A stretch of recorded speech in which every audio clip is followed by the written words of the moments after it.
Hello, and welcome to Nice and Blunt. I'm Adam Riancho. It's Sunday, May 31st, 9 p.m. Once in a blue moon stream. A very rare, I guess it happens every year, but only once per year. We get the blue moon that is tonight. We're going to be ripping some BBMs, not just to celebrate the moon, but also the 10K subscriber mark. If you can see below, we have hit the fifth digit. So appreciate everyone who helped make it happen, all the viewers, and tonight feels a little special. And so I think just like last year, on Sunday, we will rip at least one BBM. That is going to be the tradition. But tonight we are ripping at least two, and then we'll see about the third one depending on how we feel. But without further ado, let's rip the intro and let's hop in to some drafts.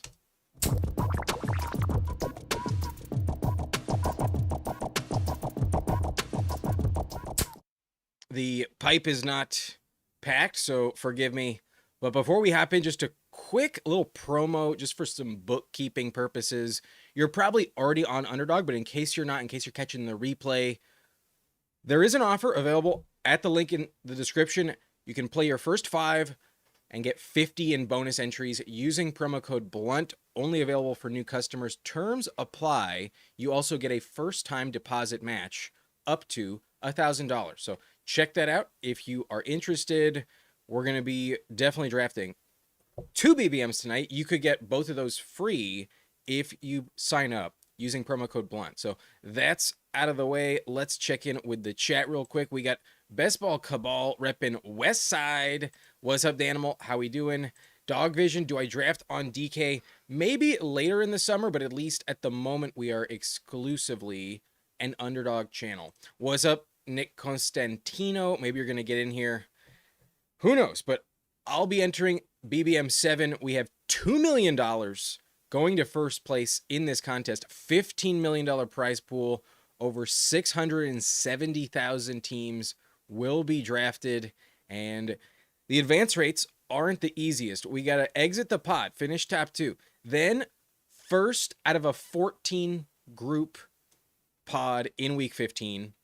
That'll be tough, but not impossible. Then all of those winners get narrowed down 1 out of 12 in week 16. That is tough, but it is easier than last year. Last year it was 16 people in the group, 13 people in the next group. Not ideal, but at least it's a little bit easier this time. But the finals, kind of big, 667 people is not that small. However, it is worth noting, if you do make the final, you get a minimum $3,750. So if you max this contest, that's all of that back on one entry. Every other prize you would get on every other team you drafted would be considered profit if just one makes the final. So keep that in mind. Obviously, we're shooting for the prizes up top, but honestly, even if I finish in 28th, 30th place, I'll take 50K. That sounds pretty good to me. If we finish top 10, we're already over 100K. Top 5 is 300K. And even second place, $1 million. But we're all chasing that $2 million. As if you won Survivor 50, that is what's at stake. Consider this life-changing money. Absolutely. So without further ado, I'll give you guys, or ladies and gentlemen, whoever's watching, a 10-second countdown. We're on a roughly 5 to 6 second delay. So if you would like to join, I'm joining the Best Ball Mania 7 tournament in 10, 9, 8, 7, 6, 5, 4, 3, 2, 1. Let's go. 7 spots left. We'll see how long this thing takes. But in the meantime, I'll be packing a bowl. I'll revisit the chat. And we got Jamie in here. Good night. Welcome. Good evening. And you're always the reminder when I'm in the mood. Let's pop the music. I think the vibes are definitely good at the moment. I definitely want some extra ambiance for the live stream. So I don't think we're going to be too loud on that music. The decibel level looks appropriate. We'll keep it going. And I think this is the quintessential nice and blunt live streaming track. So gonna be fun. Appreciate you joining us tonight, Jamie, and thank you for being a member. Looks like month number 2 for Jamie in the blunt rotation. Nick not joining tonight, just spectating. No worries. Happy, don't have to go against you. Sometimes that could mess with my EV. But First Damn Fantasy saying, brother, it's so nice seeing something other than a Pomeranian being drafted. Maxed it out and never want to see it again. I'm definitely not going to max it myself, but maybe our last draft, if we get enough of a response. Typically, the Poms, I feel, are for the community. The $3 drafts are for the viewers. You know, those lobbies can be tough sometimes when they're streamed, and the lesser buy-in, but still chance to win 50K, I think is what kind of floods that in the market a little bit. But tonight we're definitely celebrating last stream's achievement that happened yesterday, and that was with Whohames, and we drafted a Pitbull, a Dachshund in that one. Tonight we're going solo, but we're drafting a couple BBMs. So still 3 spots in this lobby. It's definitely one of the bigger buy-ins now that the Frenchie 4 has filled. Maybe in the meantime I can show y'all my Frenchie. Yeah, that sounds like a solid option. But Jamie, what draft is this? We are in Best Ball Mania right now, waiting on 3, and who knows how long it takes, but we got a little minute. Yeah, the big booty mamas are going down tonight. Nick says, do we think AJ Brown is traded right away tomorrow? Probably. If it's not tomorrow, I would say it's like Tuesday. I don't think it's gonna take any longer than that. But this is the powder blue, the Chargers powder blue, and then our shirt's kind of a blend, not just the colors but also the fabric, a linen cotton blend on the shirt. This draft is full. This lobby's ready to go. We're waiting to find our pick. We got pick 11 and a few familiar names. P-Punch, member of the blunt rotation, in at pick 9. So gonna have to keep it close to the vest. At least we're not right next to each other, but still gonna have to keep it close to the vest. Not sure if the 101 is watching. That's Fantasy Coach. There's Logan PA. Not sure about him. JGFC. Not sure I recognize him, but Kungo-san is in here at the 104. Don't think I've drafted with Chi-Town True, but Jumungus at the 106. That's a funny name. Hockey Hooligan at the 107. Metarad at 108. P-Punch, as we mentioned, at 109. Wonka AAA at the 10. So a geriatric car repair salesman that also makes chocolate right next to us. And then at the bookend, right at the caboose, Binks 17. This draft is loading. Underway very shortly. So team 1's on the clock. No time to waste.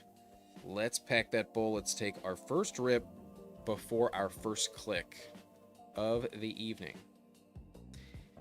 Gotta lock in. Gotta get in to the right headspace. And if y'all would like to join me, go ahead. The pipe is set. Smoke it if you got it. I'll see ya on the other side.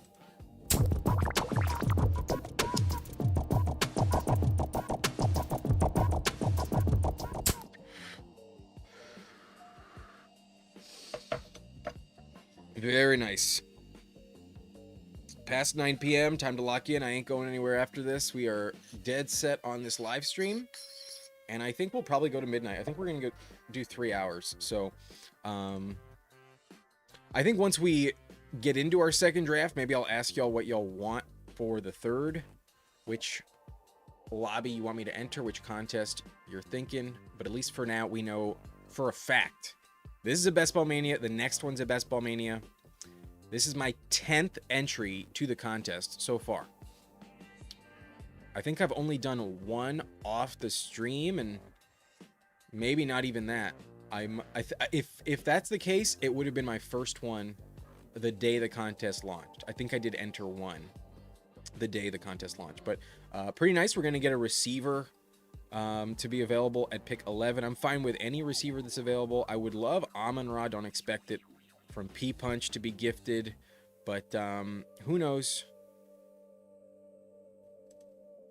We'll see. P-Punch goes Amon-Ra, like I thought. And then I do like CD. Yeah, would have liked either option. But I'll be honest with you. Huang's been talking to me into Ashton Genty. And we're playing for 2 milli. You're telling me you have Genty in the final against the Cardinals? Yeah, he probably goes off. I'm going to go Genty here. And I'm not going to think twice. Just because I've been wanting to get a very specific combo. And I think it'll happen here, especially if I leave this guy CD Lamb. Yeah, he takes CD, so the odds of him sniping me are slim. Maybe I don't get it, but y'all definitely know where I would like to go. And I think from a playoff matchup standpoint, that is definitely really dope. We do get him. Chase Brown is off the board, so I'm going to pair up Genty and Hampton, the 2 first-round running back selections out of last year's elite class, possibly the best class since 2017 when it's all said and done. I trust that the Raiders knew what they were doing. The Chargers know what they're doing. Both have drastically improved offensive lines, drastically improved play callers, and I do see a lot more wins, at least for the Raiders. Not sure if they're a playoff team. The Chargers, meanwhile, I think can win the division and maybe even get the 1 seed. I think it's possible. Not a lock, but it is possible, especially if they beat the Buffalo Bills in week 3. I think they have a chance. If they beat the Bills, they'll probably dominate the division like last year. Justin Herbert was 5-0 in the division last year. Only loss was to the Broncos with Trey Lance. So they crushed it. They can definitely do it again. And if that's the case, there's not that many AFC contenders. The AFC is actually very weak right now. So I do like the winning game script for the Chargers. All of the... I mean, I don't need to sell him again. Y'all know. Hampton's my boy. I'm not going to pass him up. And I do like the Genty Hampton bet. If you told me McCaffrey and Taylor don't finish as RBs 3 and 4, then I think Genty and Hampton have the next best argument to overtake them. Let me get back to the chat. I've ignored it for a minute. What's up, Young Moolah? How we doing? GAB for life in the house. What's up, Brother Blunt? Aw, man, I jumped into a palm trying to get in under the bell. No worries. I'm not going to force it. We are moving on from the Pomeranian. How close is that to filling? I'm curious. I'm going to pull it up in a separate window. The Pomeranian is currently 86.8% fill. There's still a decent amount of time. I'm not going to stress maxing it. So far, I've only drafted 14 entries into the Pomeranian. If I finish with less than 20, I'm going to be okay with that. I'm not going to be too upset, given some of my lack of excitement on the contest structure. I mean, if you can win it, all the power to you. In fact, last year, I had 2 finals teams. One of them was in the Pomeranian. That final was only like 350 people, maybe like 330, something like that. It was in the 300s. Definitely not as big as this one. My team finished like 215. I don't think I finished too well. I had one final team finish like 160, and then the other final team, I'm pretty sure it was the Palm, finishing like the 210s, something like that. I made it, but I did not place well in week 17. So we have Genty against Arizona, Hampton against the Chiefs, and I almost started with a stud receiver, but not today. We can leave that alone. Not upset with it, but if Wonka leaves me Devontae, I'll probably just take Devontae.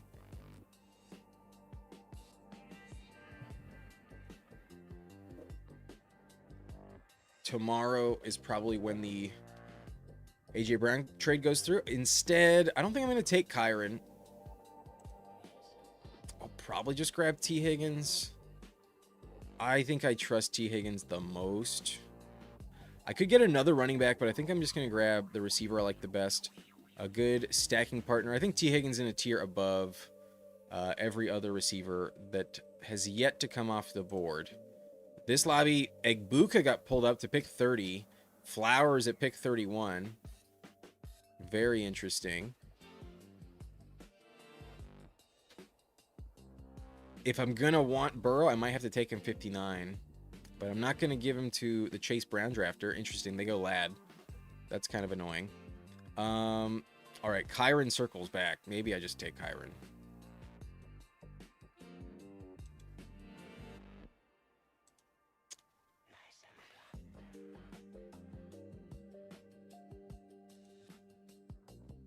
Yeah, I'll just do that. I think Kyron is a pretty safe running back in the 3rd round, and who knows what is going to happen. I know Best Ball Mania gets a little bit tricky at receiver, though. I have noticed that I've seen a bunch of people pull up receiver a little more often in Best Ball Mania, but typically you're not going to feel shaky starting off strong at running back. So although I only have 1, I also have 3 running backs. So we can ignore that position for a minute. There's also a bunch of good values at receiver. Might need to hammer that for a minute, but I think we can get away with it. What's up, Taxing Gigs? Just hitting the like for the algorithm. Appreciate you, bro. Appreciate you very much. YouTube warning me we lost a few frames. The bitrate might be slowing down. OBS saying we're chilling, though. Only a 2% frame rate drop. We can live with that. Not going to worry about a 2% corruption in the stream.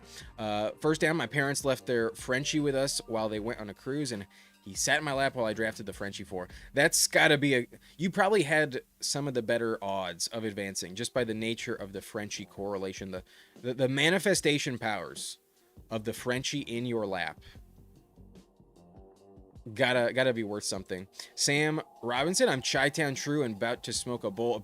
Thank you for joining us. I assume this is probably when I lit it up. So in that case, since I'm behind in the chat, we did have the second pick of the 4th round in this one. We had the 402. Let's take a rip because it's as close as we can get to 420. Do we also have pick 80? No, we do not have pick 80. That's French for 420. So the second best is the 402. Let's do it.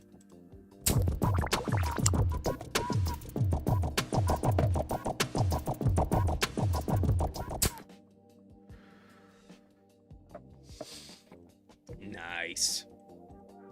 All right, I'll pack a bowl with you. A bong. Even better. What's up, Jonathan? How we doing? Congrats on 10K subs. Appreciate you, man. You were subscriber number 23, or maybe it was 27. You were in the top 30. Would love to bring you on the channel sometime, Jonathan. If we can make that happen, I'll be in touch to try to make it happen. But thank you for the congrats. Really appreciate it. And you've been with the channel since the very beginning. What's up, Anthony? Field General. Sup, bro? Just tuned in. Maybe we do a Field General. Perhaps. But that'll be the 3rd draft if it is. Thank you, Danimal. Congrats on 10K. 10 hits for 10K. You know what? Sure. On this draft, we'll make sure we hit the pipe 10 times. We've already hit it twice. Do you have any big fades in the 2nd round? I would say Jeremiah Love is a pretty solid fade. Otherwise, I mean, it used to be Trey McBride. He is no longer a 2nd round pick. It's both of the Arizona Cardinals. I've really been talking myself into Carnell Tate. I have some very high hopes for him, so I will be drafting Carnell Tate here. Christian Watson, a few injury concerns. Not a bad pick, but especially the Houston matchup final week. Nah, I think I'm going to let Binks have him if he wants him. Will he go Joe Burrow, though? That's the question. And even if he doesn't, am I taking Burrow? I kind of just want to take a receiver, in all honesty. I kind of want to go with Brian Thomas. I'm going to talk myself into Jordan Tyson. Yeah, there's still the out that Brian Thomas gets traded and maybe his ADP fucking flies up the board. So today we will make that bet on BTJ. Definitely one of my favorite players, and it does open up some stacking partners. Like, what if AJ Brown does not leave the Eagles? Or what if he just doesn't go to the Patriots? Are the Patriots really comfortable not paying up for somebody? You know, like if the price for AJ Brown is just like, you know, that 1st round pick that they were unwilling to give, you know, maybe they get desperate. They're going to get a younger player if they trade for BTJ. That'd be an awesome spot. I can't imagine I get Drake May to circle back. But another team I think is sneaky in this market is the LA Chargers. Now, it is in the same conference. Not quite sure why the Jags would want to do that, if not for just a really, really exorbitant price. But yeah, give me the chance that BTJ is not a Jaguar. What's up, Jiri? How we doing? Appreciate you hopping in here. Sorry, I'm a little slow to catch up with the chat, but thank you for popping in. If anyone hasn't done so already, check out Jiri Football's channel. Absolutely deserves your subscription. Friend of the channel was on earlier last week. We had a multi stream collab. One night on his channel, the other night on this one. But Jamie, also check out the IDP Center. Check out the Going for Two podcast. Check out the Sudden Death Fantasy channel. If I'm not mistaken, you're sometimes making appearances over there. And then I think I may have missed it. Also subscribe to GAB for Life in case I forgot. Every one of those three deserves some attention. So give them some love. Give them a sub if you haven't checked out their stream. And if you'd like, you can hit the replay on this channel if you find them in our previous streams. They were pre-draft best ball most of the time, but still, those were really, really fun times. Thank you, Anthony. Appreciate the congrats. Smashing that like. What's up, Peanut Punch? How we doing? I see you. P Punch has started Amon-Ra, Achan, Rashi. Took Jacobs at pick 40. I get it. Definitely get it, but there is a chance he goes even later in this contest. So that's where I was willing to pass. I got the discount on Kyron, but I did consider Jacobs, honestly, when I took Kyron. You also took Price and Tyson, so 2 first-round rookies. Not bad at all. Boy, the team behind me is probably going to hate me, but I think y'all immediately know where I'm going with this next pick. I think it's very obvious who I want. Y'all already know, and the team behind me is going to be upset, but Hampton does stack, and suck it. You sniped me on a Hampton Lad start. I sniped you on the T. Higgins Chase Brown start, so might have been bitter, and I'm sure he's probably pissed not to get Herbert there. I'm sure he would have taken Herbert at least 85, if not 84. He goes Addison, and then we'll see. I'm not going to snipe him on Kyler probably, but the team in front of me probably does. They have Jefferson. So I don't really want to be at the bookend in that situation. Sometimes read the board. Takes Dak. Does have CeeDee Lamb, though, so it all worked out.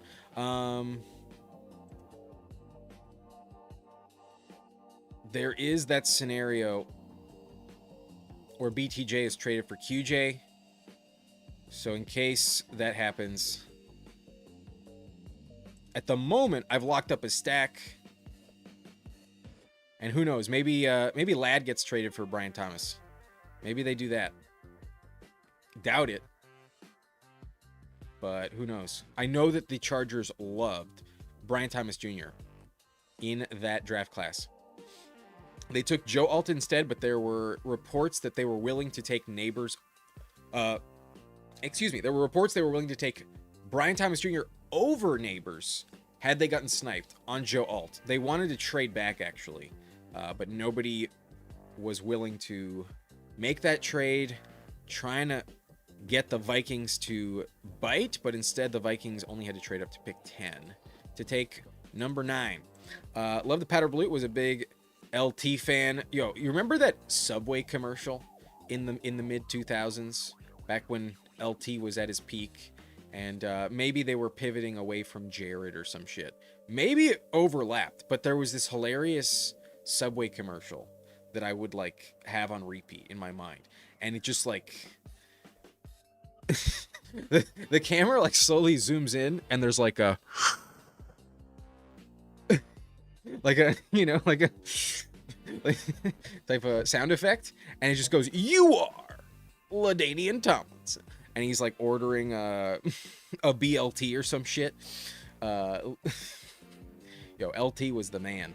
The Jedi Loco, what up, fellas? About to get my sippage on. What you sipping on, brother? What you Taking a sip of. Jamie, 10K is freaking amazing, dude. Sorry I was so late to the channel. No worries, Jamie. Absolutely no worries at all. And everyone got to hop in when they can. Thank you. Thank you very much. Young Moolah says, nah, what I meant was that I thought you might be streaming a Pom when I tuned in and you were waiting in the lobby. So I had to guess which contest, guessed incorrectly. Gotcha. I mean, it was in the title, Young Moolah. It was in the title. We are ripping BBMs today. At least 2. We got 46 watchers, 23 likes already, so appreciate y'all. I think if we get to 50 likes, I'll set the goal high. We'll do a 3rd Best Ball Mania, but if not, we'll see where we are on the 2nd draft and mention it, or we'll ask a poll question on which one you guys want. I got the QJ combo. I could pair up Cam Ward later. Otherwise, nothing really stacks up. We could take Stafford, I suppose, but not speaking to me too much. The receiver position can get odd sometimes. Our running back room is really strong. I think I'm going to let Binks decide. And I think I'm just going to take Matthew Golden. If there's a receiver I'm sniped on and I'm going to be upset about it, I think it's going to be Golden. We could also pair him up with Jordan Love if we want. The Packers, not great in Week 17, but we already have Herbert for our Week 17 quarterback. Not anything to worry about at all. If anything, I got to figure out who they're playing before that, but I'm already on the clock. I think I'll just queue up Love for the stack then. I think so, because Baker doesn't pair. Stafford with Kyron, not that exciting. I'm just gonna go Jordan Love. Different bye week helps me advance in the range of the draft where I'm willing to trust in just having 2. If Love is your backup, maybe if you took like Bo Nix in the 9th with Jordan Love, or, you know, maybe you just don't trust Jackson Dart as your QB1. I think basically everyone you would take above that, if you pair them with Jordan Love, I think you're in the clear. I think you're chilling. I think you're fine. But let's take a look at his schedule. Jordan Love of the Packers. Week 15, he is home against the Dolphins. That should be sweet. Former defensive coordinator is the opposing head coach. Maybe he knows something, but I don't trust their defense, honestly. I think Jordan Love will play pretty well. Maybe they run the ball, though. Maybe the weather could be bad. So if it was in Miami, I'd prefer that matchup a little bit more. Week 16, though, they're at Chicago. They know how to play outdoors, though. Probably not the end of the world. And that Chicago Bears game could be a big shootout. So I do trust the Chargers at Miami in that one as well, but we still get the stack. We get another bullet in the chamber. And then I also view Golden as a very intriguing, viable bet to have a league-winning breakout. I think Golden could legitimately win your league if he has the proper breakout. That is definitely possible historically in Green Bay. The Packers know what they're doing over the course of history when they draft wideout, and they don't normally take someone in the first, so they must have had some conviction on their long-term plan for Golden, and by moving off of Dobbs, moving off of Dontavian Wicks, they made a very strong consolidated bet that they're right on Matthew Golden. Maybe Christian Watson plays well enough they don't have to rely on Golden, but he's usually missing some time, and I don't know if that's their long-term most desired outcome. So I do like the price on Golden. I like all of the Packers pass catchers right now. I think they're all legit values, and obviously the cheapest one is Golden. Probably worth smashing, because the vibes with Jacobs are weird. If you told me they have to bring in James Conner or Najee Harris, that'd be weird. You know, I don't think they'd be a great rushing team. Last year they weren't very good, so vibes are weird there. I think the Packers' hand is going to be forced. They're going to have to throw the ball quite a bit. Coming back on the clock, I could go Jordan Mason if I want. I love his matchup week 17. to be honest with you. I think that would have been interesting. But P-Punch says, nope, not going to happen. Takes him at 129. A good fall. I'm coming around to it. Once I saw the Jets as the matchup, I definitely piqued my interest. But I don't know what the team behind me is going to do.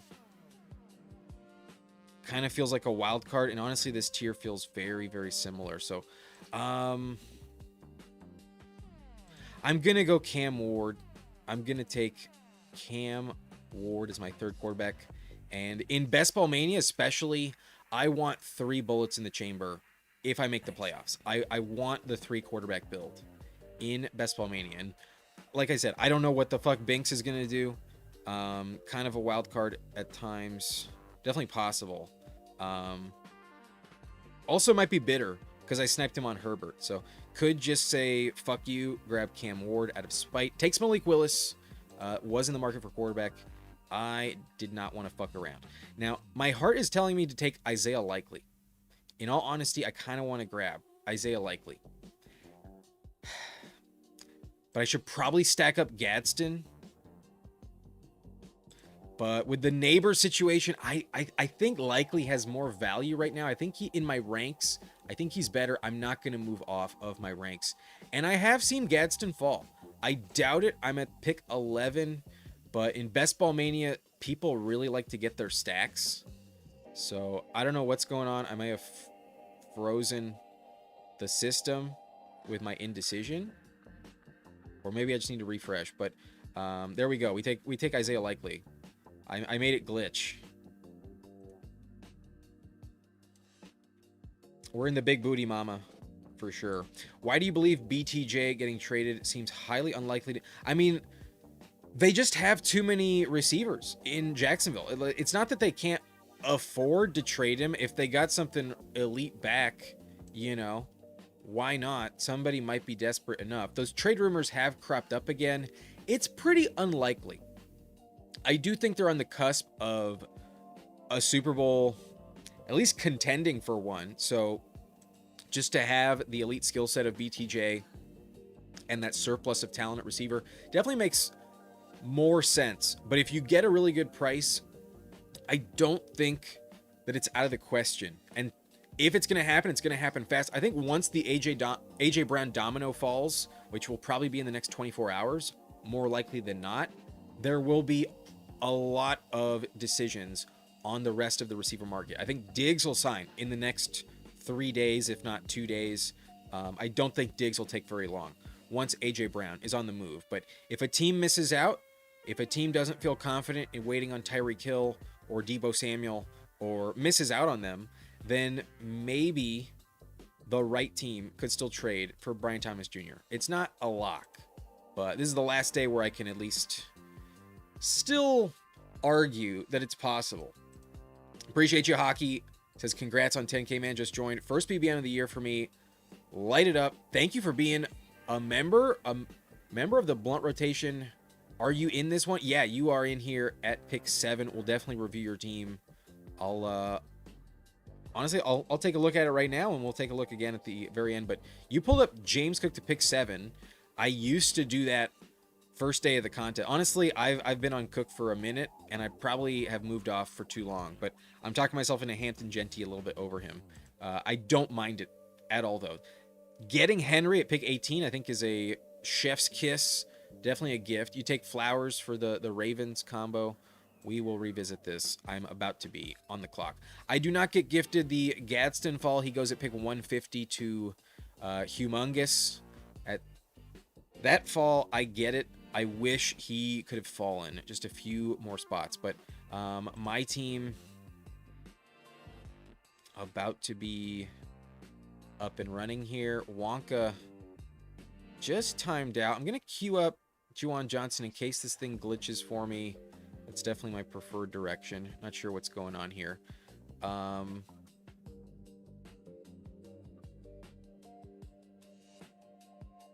But yeah, I'll definitely take Juwan Johnson. I should probably get back in at tight end. Yo, what the fuck happened?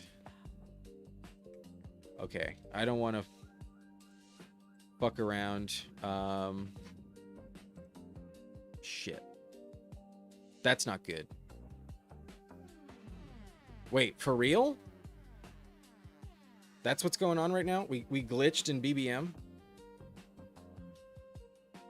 There it is. He took Jeremy Bernard.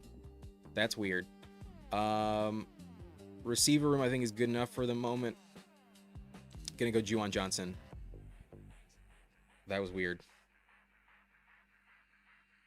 He pulled up Jeremy so high that it glitched the system.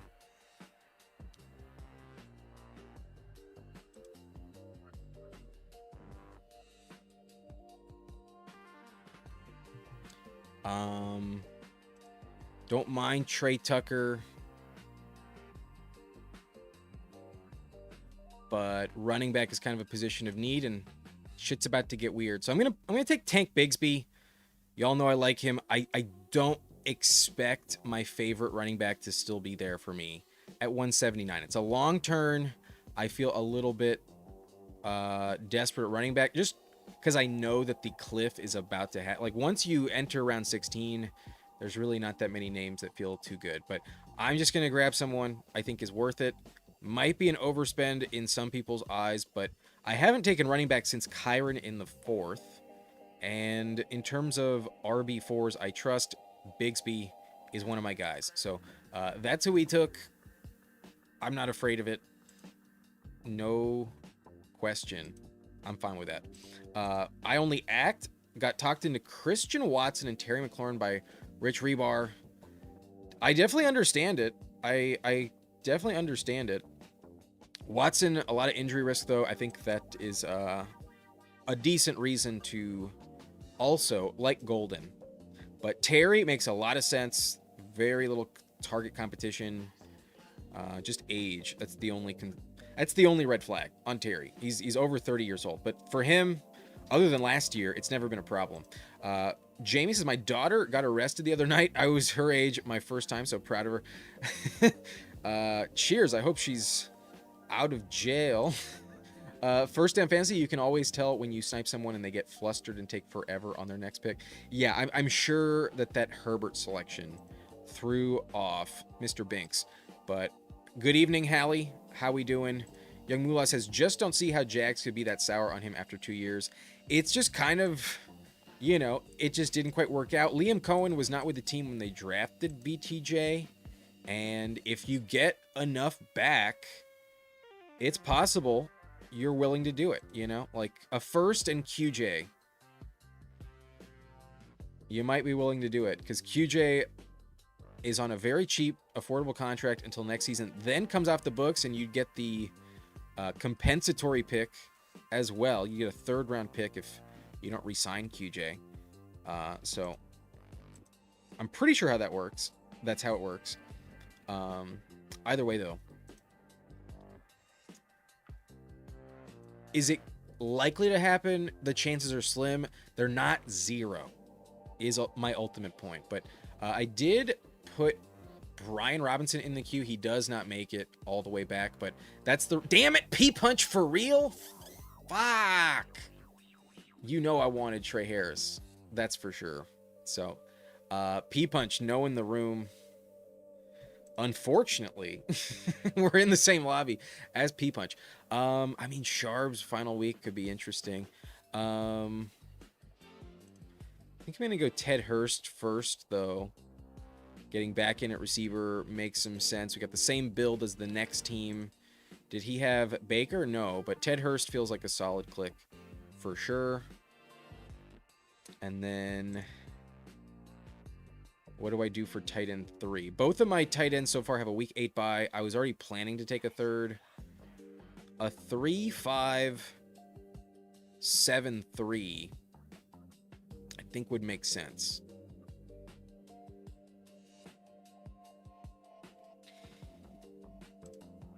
But I do really like Sean Tucker here.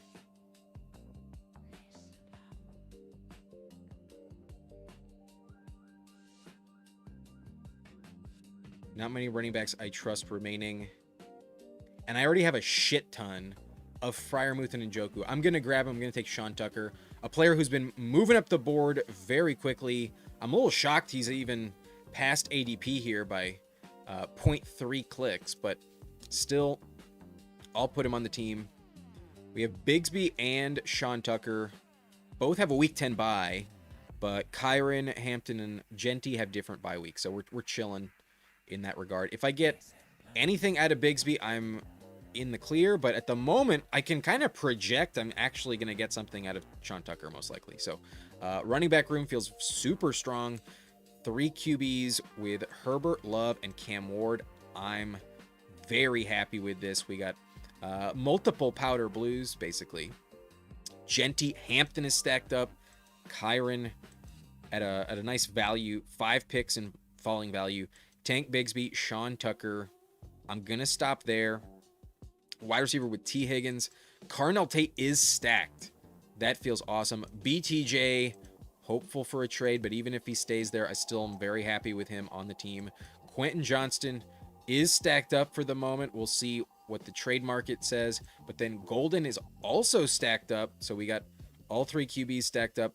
Ted Hurst. Compared to Jalen McMillan, I think I'm going to be drafting more Ted Hurst, but I'm still, in on every Bucks wideout. They're all pretty valuable. And then I do think I want a third tight end for the sake of the build. Even if I didn't have the same buy, unlikely in Juwan Johnson, I'd probably still like a third one. But with the same buy, I'm definitely planning on that third tight end with one of these clicks. We'll see what happens in round 17, but there is the Herbert and Njoku stack, obviously. We'll see if I get sniped on that, though. I don't know. There's a team in this lobby that took 4 tight ends. Holy shit. Wow. The Bowers drafter went fucking crazy. They took Bowers and McBride, and then they also took Kraft, also took Kittle. So all things considered, I feel really strong about my tight end room, knowing that that's what happened. But that probably makes it less likely I get Njoku to make it back. The tight end rooms otherwise might be a little weak. But Kungo-san takes T-Ferg. Not stacked up, but still a legit click for sure.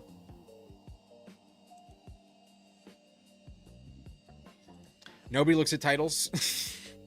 That's why I kind of use the same one most of the times. But good evening, Scott. Thanks for joining us today. Good to see you once again. First Down Fantasy says, was doing this earlier, make sure you got players queued up. Yeah. When that happens and you're not sure if it's actually the board or just your connection, you want to at least try to queue up some options. Because especially around the turn, maybe I got the first one I wanted, but I wasn't sure if I was back on the clock for my second pick. So queue up Bigsby again. And unfortunately, Hockey Hooligan, who is watching, says, nope. Not going to get Njoku on my watch. That's unfortunate.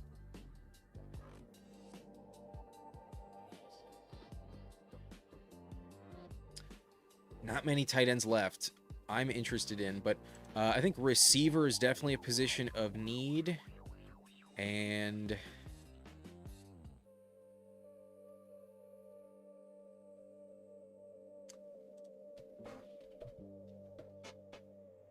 I'm going to bring in Savion Williams on this team. I think it fits. I think he has a justified reason to be drafted. There's not that many, depth pieces at receiver. The Packers didn't draft another receiver. He also can mix in as a running back dual threat. The Packers have a weird vibe going on. I'm going to go Savion, especially with Jordan Love. But back on the clock, do I just accept the Likely and Juwan Johnson combo, perhaps? I kind of want to queue up Brennan Thompson in case I don't like my options. But tight end is gross. Tight end is weird. Tight end's not ideal. Brennan Thompson, Colby Parkinson. I'm actually going to go with Brennan Thompson. You know what? Fuck it. We'll take the 0 in week 8 at tight end. I can live with the outcome. Whoever I took might have only given me like 2 points. Had I gotten Njoku at 203, I think that would have been the move. I almost took Pat Freiermuth instead of Ted Hurst or instead of Sean Tucker, to be honest with you. But I like the price on Sean Tucker. I'm not going to let him slip through my fingers.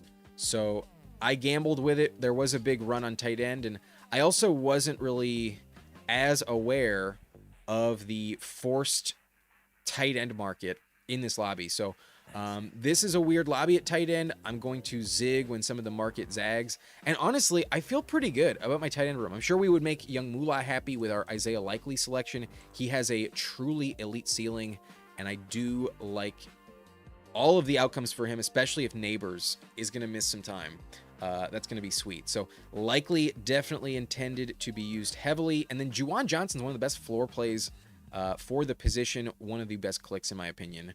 The last guy I really trust before a big cliff, until you get to like just the mispriced guys like Freiermuth and I suppose Schultz a little bit. Like they kind of qualify as interesting options, but a bit more floor plays, typically speaking. But all right, we were in this best ball mania, and we go with a 3-5-8-2.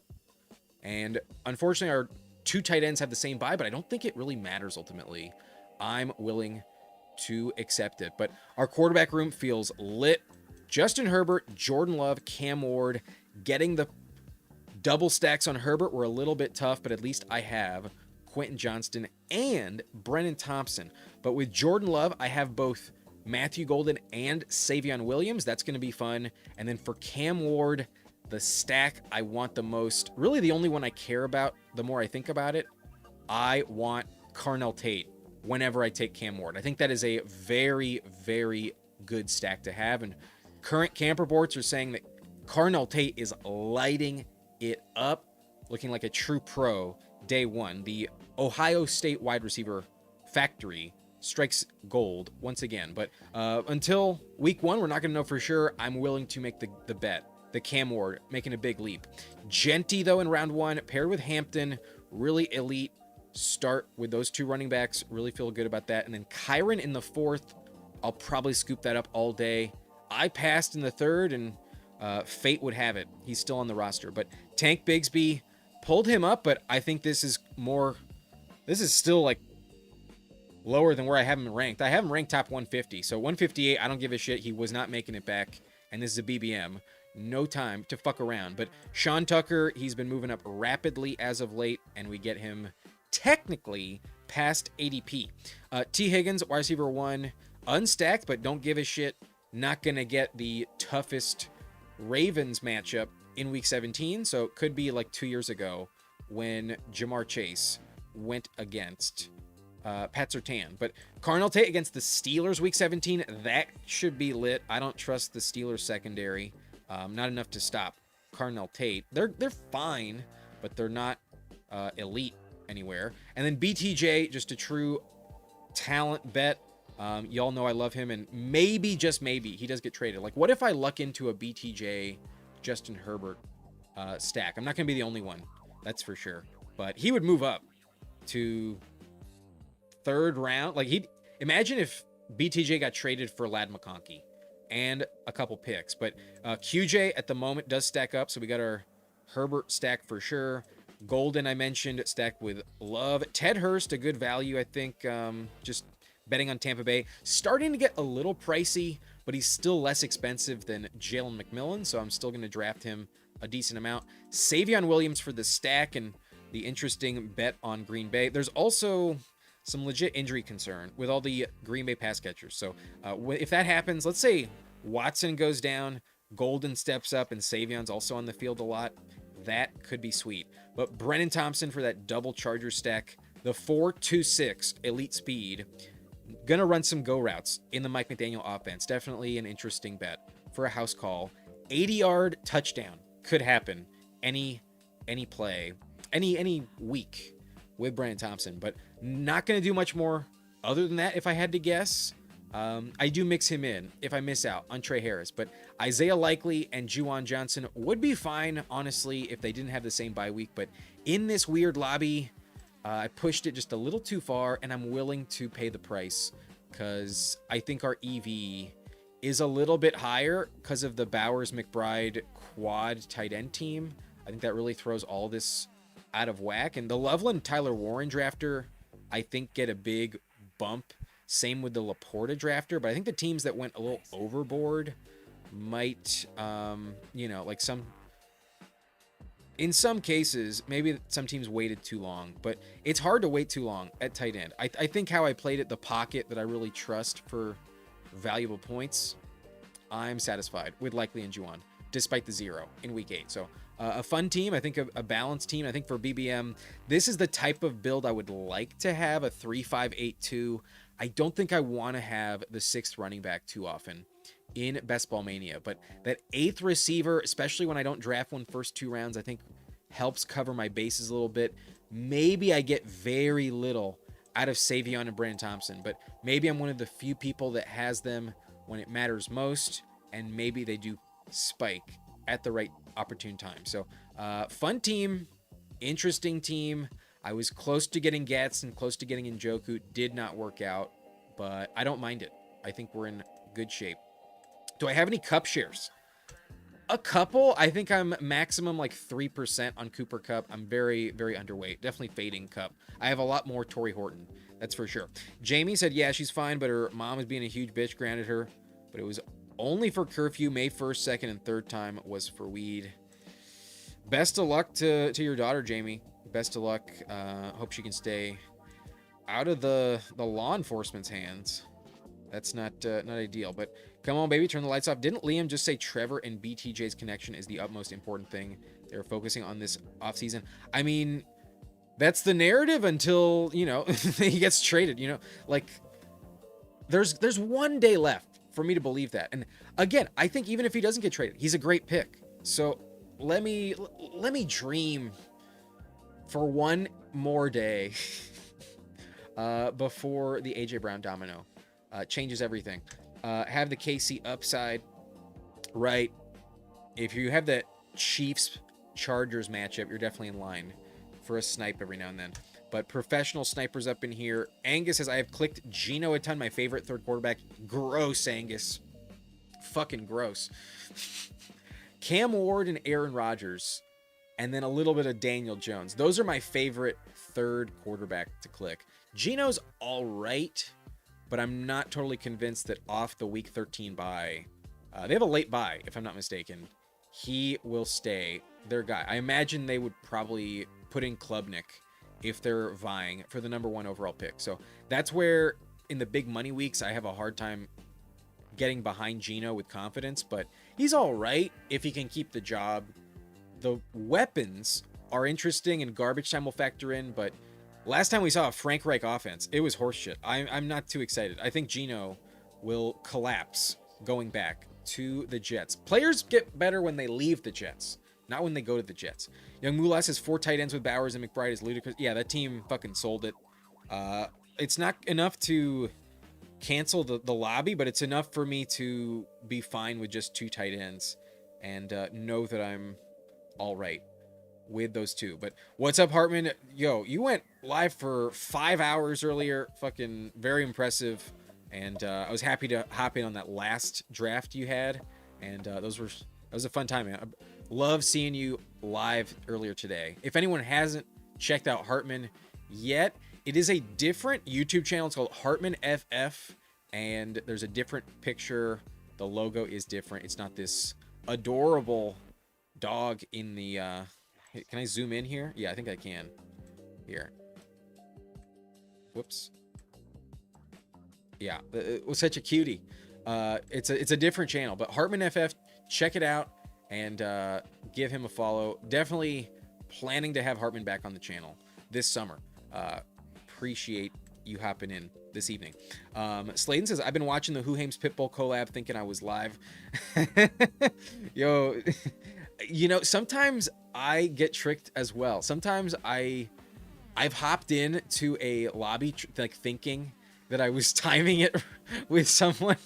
Like I think I tried to hop in a lobby with Jiri a couple weeks ago, and then I found out that I was in I was watching the replay, not the live stream. It was like, oh, that's hilarious. Thankfully it was only like I think an eliminator or something. It wasn't too bad, but you know, still I was wanted to draft regardless. But glad you're in here. We're gonna do one more BBM and then we'll see about the third one, but Hurst is getting harder and harder to snag post 170. Yeah, I've noticed that, especially with Antonio Williams. If I get them past ADP, I am willing to scoop it up. Here, it's right at ADP. So maybe the Baker drafter just felt overloaded already in that department. The Baker drafter was on the other side of the board. They have Baker unstacked, except Tez Johnson. Interesting. They took Gunnar Helm instead of Ted Hurst. Felt the pressure at tight end. They did take Denzel Boston also over Ted Hurst. Interesting. But got him right at ADP. That's pretty nice. Made it to the last round in the NBA draft with 3 players. Go Spurs, go. Not doing BBMs till that pays out. No worries. Gino's an advanced piece only for sure. Gino's got a little Matt Ryan garbage time. Yeah, only the garbage time argument is why I'm interested. But thanks, man. Always fun getting in a draft with you. Yeah, that was very fun. Looking forward to our next one. Gonna try to hop in with you on the next one. We're gonna do a couple team reviews. We have Kungo-san in here, his first draft of the night, so he will get a team review. But first, we're gonna take a look at P-Punch, because P-Punch is a Blunt Rotation member. And speaking of the Blunt Rotation, I will clear the pipe. We'll take a rip and review P-Punch's team real quick. Let me drop it. If y'all want to smoke it, go for it. Alongside.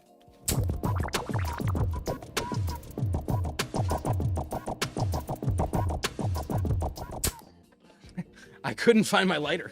I put my cup in front of it, and I was like, where the fuck is my lighter? So, not going to play it a second time. All right, the pipe is cleared. Let's take a look at P-Punch, who did snipe me a couple times. Justified snipes, though. He has Mahomes, Bo Nix, and Bryce Young with a 3.582, just like me. Achane, Josh Jacobs, got the fall at pick 40. I considered it. I didn't feel confident enough to take it, but Achane, Jacobs, interesting. Price and Jordan Mason, we mentioned it. Not bad at all. Tyrone Tracy, a solid, very legit 5 running back room. And if Jacobs is suspended, Tracy can maybe cover you early on, especially if Scadaboo's hurt. So very well correlated team, and taking the values, a little fall on Achane, a little fall on Jacobs. I think it all makes sense. Even a little fall on Jordan Mason and Tyrone Tracy. Receiver, you start with Amon-Ra. Rashi is stacked up. Have Jordan Tyson unstacked, but then I think Sutton is with Bo Nix. Yes, that's correct. And then Trey Harris, you know I wanted him. Didn't let me have him, but you do get the bring back. Darnell Mooney, looking like a legit click. Definitely Huhames approved. Chris Brazzell, the rookie, with Bryce Young. Good luck there. Not my favorite click, but a stack that is decently justified. And then Torrey Horton for the Week 17 bring back. Seahawks Panthers. Could be a low-scoring game, though. Kelsey for the Mahomes combo, and then Hunter Henry also stopped at 2. Yours, though, have different bye weeks. Definitely a little bit more ideal. I think stopping at 2 was fine there. Very legit team. I really have no complaints. I just wish you left me Trey Harris. Like, really, that's the only thing I was upset about. I sure as shit wanted Trey Harris, but I already have like a 30% share of Trey Harris. I'm actually trying to cool it on Trey. That's why I've been going Brennan Thompson a bit more lately. I love all my Chargers. I think they're all really good clicks. So at least I got QJ with Herbo. That should be good. And maybe I'm dreaming, but who knows? Maybe I have BTJ with Herbert as well. All right. Otherwise, we had Kungo-san in here, and then I think we'll be just moving on to our second BBM of the night. He has Shuck, Stroud, and Daniel Jones. Very legit investment there. A nice 10-pick slide on Shuck in Best Ball Mania. Take it where you can get it. Love that. Love that for you. You have David Montgomery in the 4th, Bucky in the 5th, Pollard in the 7th, and then late you took Samson and Justice Hill. Not my favorite handcuffs, but if Adam Randall's not a thing, Justice Hill will be the guy behind Derrick Henry. Will catch some passes, but Samson only really gets the ball if Quinshon gets hurt. I don't know if I would bet on that happening. Not my favorite click with Dylan Sampson, but a decent room. Good luck on Bucky, though.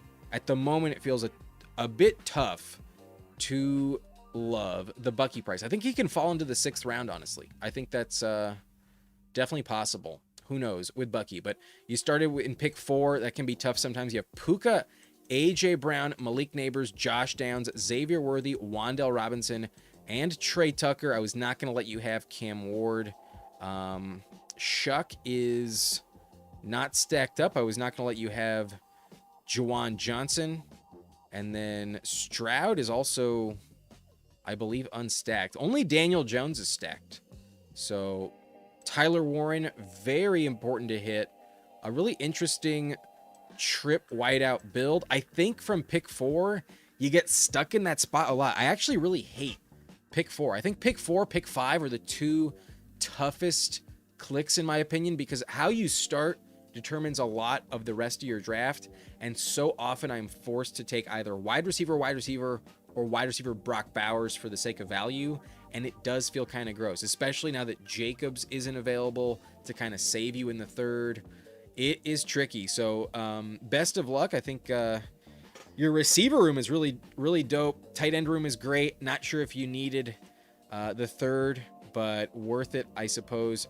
I think I would have rather had a 6th running back on this team. I think the risk with Bucky is there. Sampson and Hill might not do much. So although I trust the volume for Montgomery and Pollard, there's not a ton of upside. I'm willing to take a swing for the fence instead of going Terrence Ferguson. But I also wanted a tight end in the late round, so I was hopeful for someone like T-Ferg. I wished you passed on T-Ferg. But for the build, I think it would have made sense to pass. Warren, I think trusting him and having a strong advantage given the Bowers-McBride team is just dead. I genuinely think that 4 tight end team with Bowers, McBride, Kraft, and Kittle is just dead. So you have one of the best tight end options in the lobby. I would just lean into that and just stop at 2, I think. But round 17, a lot of tough clicks to make, a lot of players that might give you a 0. Ferguson can definitely spike, definitely not a 0. That's for sure. All right. I mentioned it. We are on to the second Best Ball Mania of the evening, and we are sitting at 32 likes, 52 watchers. If we get to 50 likes, then our 3rd draft of the evening will be another Best Ball Mania. If not, we will probably do, I think I have 1 Dachshund left, so I kind of want to make it a little special. I'd probably do a Dachshund. I don't think we'll do a Pit Bull. Maybe I'll do a Hound Dog. If we get to 50 likes, though, I will hit BBM 7 for the 3rd time. But we're hopping in for the 2nd time in 10, 9, 8, 7, 6, 5, 4, 3, 2, 1. Let's go. Drafting for $2 million. There was only 1 spot available once I joined, so I hope you hit it on the countdown. We get the bookend. We get pick 12. I have a minute before it kicks off. I'm going to grab a beverage. I need a drink. I will be right back.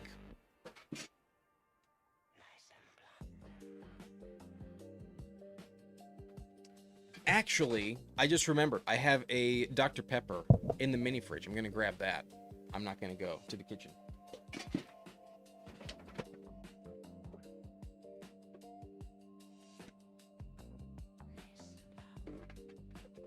I don't drink soda too often, but I got one of those 8-ouncers.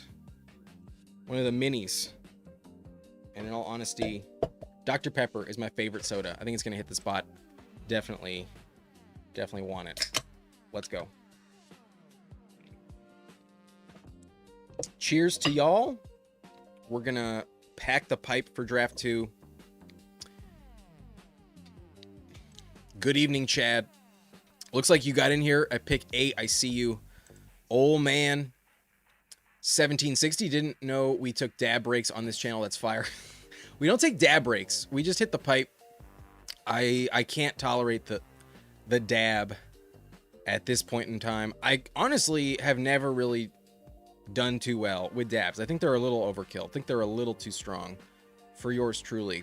But respect everyone's preferences. As long as you're not smoking meth or, you know, doing something that's really gonna, you know, like don't do heroin, folks. Definitely don't do that. Don't do cocaine. Don't do none of that shit. But smoke a little weed. Nothing wrong with that. Old man says, I have 0 Bowers, McBride, Rashi, Bucky through 30 drafts. Might have to start taking them. I think you can do a few more without taking them. If there was one I think you should take more of, it's probably Bowers. And then I would rather take Rashi for the first time than Trey McBride. I do think Rashi is worth mixing in because ultimately, I don't think the league is going to suspend him for smoking weed. You know, I think it's possibly punishment enough. Maybe they're not going to have much tolerance because he's, you know, a bit of a repeat offender. But I think they were expecting him to serve jail time the entire time. It was just going to happen later at his choosing. I kind of want to start with Genty and Hampton again. Honestly, I think that's a really fire start. So we'll see what D-Moods allows me to do, but I'm not going to lie. I'm very tempted to just do the same thing in the first 2 rounds again. And I legitimately might just do it. Like, some people say it's not really the wise move. I'm going to take Genty, though, because I have a lot of Hampton shares. And I do like Genty's playoff schedule. The Ravens playoff schedule kind of piques my interest, though. But here's the thing. If you told me I make the final in BBM, I'd be ecstatic. And I still think Hampton's going to crush against the Chiefs. So I'm going to do it again. The rest of the team can get different. I'm not someone that thinks that, oh, you can never just refire the same combo. I had pick 10 on the last one. Or what was it? Pick 11? Yeah, I had pick 11. I'm at pick 12. It's just going to be similar. And I think this is a truly fire start. The fact they have different bye weeks as well. I used to love Cook Hampton, and I can't really quite do that too often anymore because they have the same bye week. It's not ideal. It's okay. But now I'm more inclined to just go Genty Hampton. Had Cook been left for me on the board, I would have gone Genty and Cook. I almost took Genty and Henry, but I just can't fade my boy. We reppin' the Chargers. As always, I think I got to stay on brand. I'm going to take Hampton there as often as I can. I was checking my exposures. I thought I was closer to 20% Hampton. That's what I had in the pre-draft contest, about 20% Hampton. I'm currently sitting at like 12, 13% Hampton, and honestly, I think it should be higher. So I've given myself the green light to just take him as much as I want for a bit, and that's kind of how I roll. If there's a player I think is going to crush, I'll take him like crazy until I check my exposure and say, yeah, maybe that's a little too much. Then I'll give myself the excuse, let's move off of it, give it a week or two before we get back in at a high rate. You know, if he's there at a falling price, take him. But in general, that doesn't happen too often with me, with Hampton, especially when y'all are watching. And now I'm at the point where I'm back in on scooping up Hampton like crazy. So there it is. In this draft, Kungo-san is in here again. He got pick 7. He went CMC Ken Walker. We got Niners fan. That's Chad at the 108. Went Amon-Ra, Derrick Henry. Love that start. Game Tight has the 109. He took Jefferson and Achane. Pretty solid, pretty legit. I'm Henry and Walker and Brown over Achane, but be my guest. I think Achane's still legit in round 2. And then otherwise, I'm not sure I recognize too many people. Maybe Trujillo. Yeah, I think Trujillo at the 105. He went JSN AJ Brown. Interesting spot. And yeah, typically picks 3, 4, and 5. Sometimes you get boxed out at running back. But Devontae Smith pulled up by the Chase drafter. Very, very interesting. All right, let me reunite with the chat and then pack this bowl. Because we're not pulling the 402 this time. But our second click in a row at the top of the 4th round, that's as close to a good omen as I could ask for. So the 420 theme lives on, and I'm packing the bowl as we speak. After our little double click there, we'll definitely hit it once again.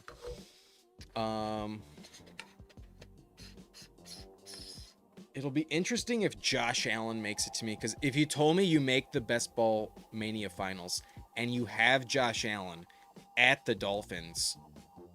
That could be amazing. That could easily be QB1. I mean, like, in general, he's the best bet for QB1. So against Miami, I could definitely see that happen. But we'll see what happens here. 2 more clicks. I might take Josh Allen. Shit. Okay, we'll see. I don't really want to do it, but I might just do it. And then I might get different and just like pull up DJ Moore as well. Because I want a receiver for sure. And I don't think I'm going to start with Kyron again.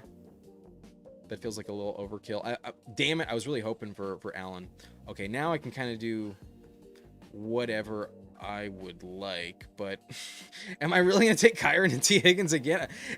Here's the thing. It felt really strong. It did feel good. But I will take T. Higgins. I'm going to say that. I will take T. Higgins. Because I think compared to all the other receivers, he is correct. Kind of want to go JMO, but it's been tough to get Egbuka in the 4th sometimes. In the last lobby, he went at pick 30. I'm going to take Egbuka. It would have been fun to have Josh Allen, not going to lie, but the team at 11 does take him. Be my guest. The price is quite high. It sometimes feels tough to come back from, but there we go. I don't take Kyron, I take Egbuka instead, and at least in the previous lobby, Egbuka was much more coveted. Wow, Lamar at pick 40. Interesting game type. Love the commitment, but time to smoke. Let's do it. Let's hit it.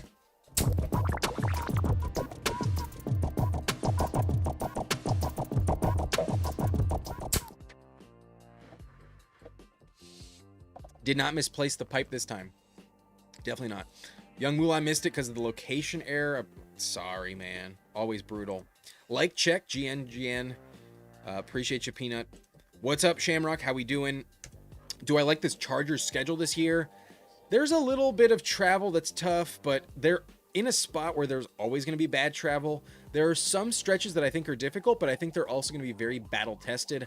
I think it's fine. I actually like the schedule quite a bit.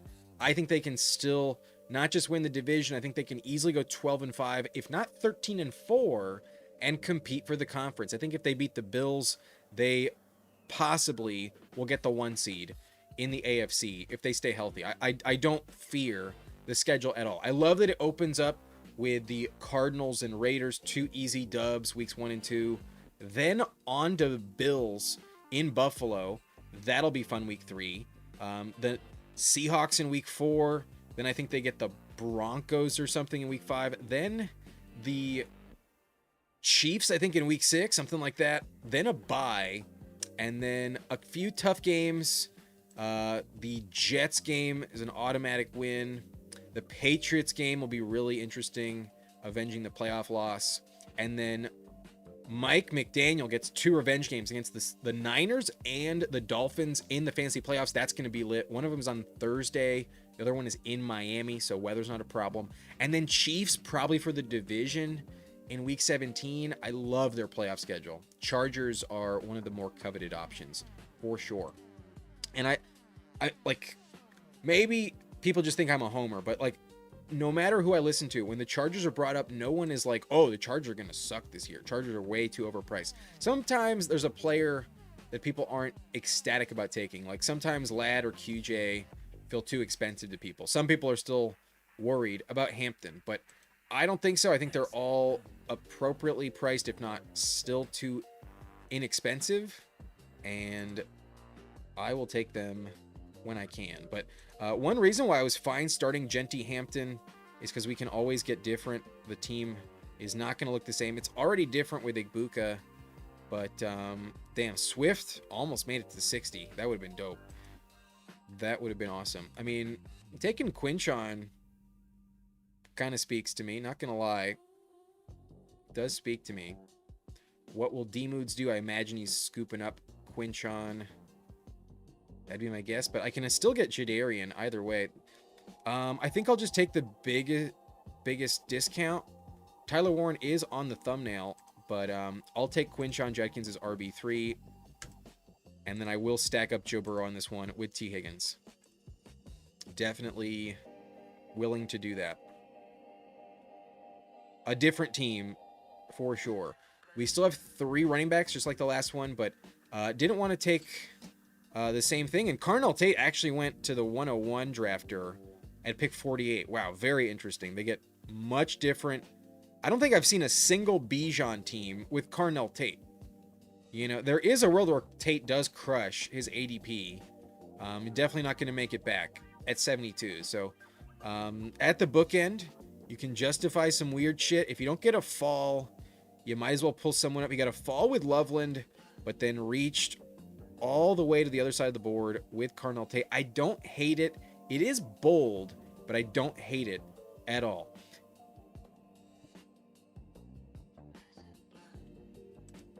Sladen, my all-timer is Mr. Pibb, Nectar the Gods.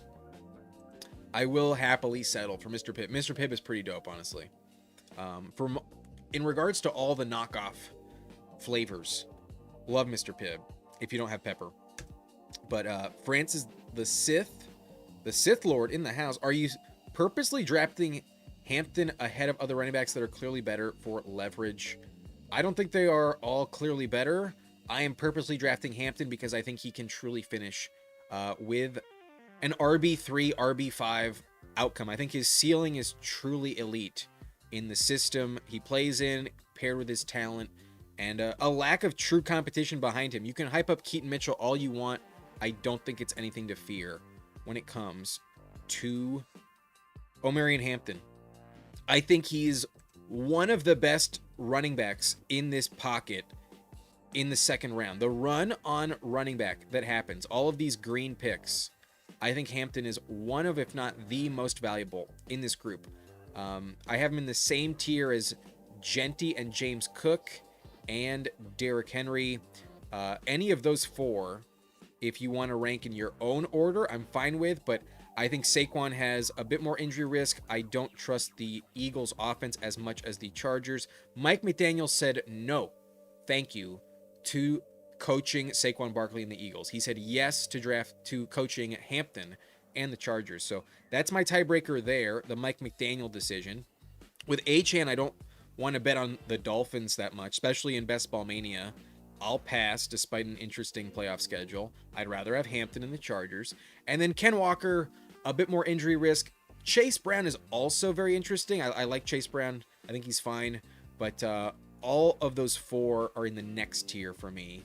And honestly, I'm not convinced that Taylor and Christian McCaffrey are in a tier above what I mentioned with Cook, Genty, Hampton, and Henry. I could see them be less valuable than even Hampton. So I don't think the running back ADP is definitively correct as it stands. I think there's a lot of arguing for a different order to take them in all the time. I think you can mix it up. And I will take Hampton at a very high clip. Coming back around, I mean, this Fallen Ramondre is interesting, but I definitely need receiver a little bit more. So not convinced I'm going to do that. I still think Rico's more interesting. So I'm planning to pass on running back, and Ramondre does get sniped. So the decision is made for me. I'm not going to go with Herbert and QJ again. I think instead what I'm going to do is take Chris Godwin. I have Igbuka, so let's just lock up both of them. I'm going to pass on running back.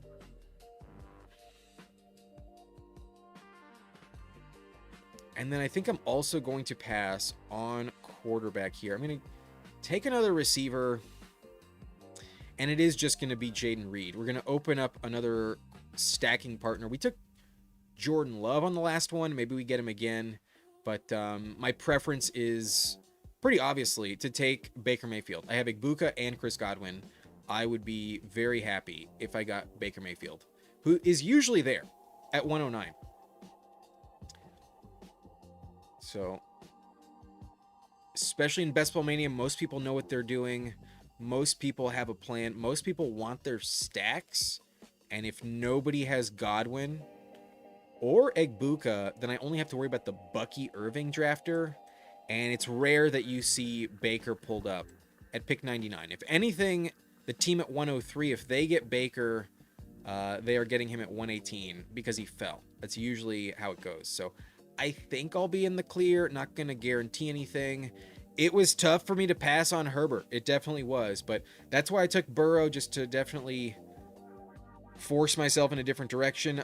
Although I started with 3 of the same clicks from the last one, we have definitely gone in a different direction since then. And I want to make sure the rest of the team is different. The Genty Hampton start feels fantastic, and I don't mind having a bunch of different random combos with that group. Let me catch up with the chat. I've fallen behind dramatically, but Ullman says I got Puka, Jeremiah, Chase Brown. Start seems like a really unique combo. Not bad at all. Yeah, to get Puka and still have Chase Brown there is kind of rare these days, so that's awesome. Young Moolah says, come on, brother Blunt, you ain't homering enough. I have 25% Genty. I mean, here's the thing. I was around 25% in the pre-draft contest, and then I've just been trying to like go against my, you know, if I never stopped myself, I would take Hampton every fucking draft. So sometimes you have to pause and stop yourself from going overboard. There's still June, there's still July, there's still August. I'll probably go over 20% pretty soon. Hartman says, yeah, year 2 breakouts on the first round of running backs is an easy bet.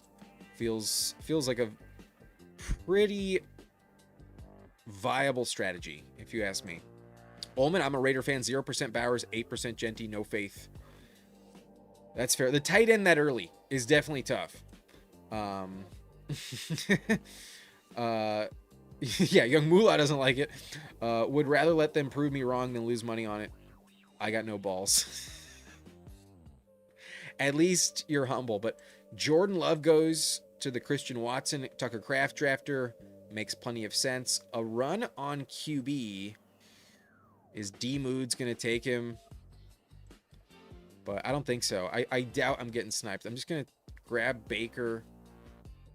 I think. Question is, okay, Fannin goes. I'm grateful that that's not an option, but here's what I was really hoping for. Yeah, the decision is made for me.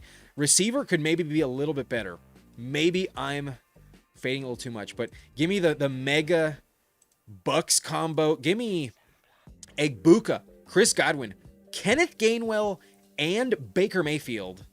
All of those Bucks, the pass catching running back, and then the 2 top wideouts. I'm not going to take another Tampa Bay option.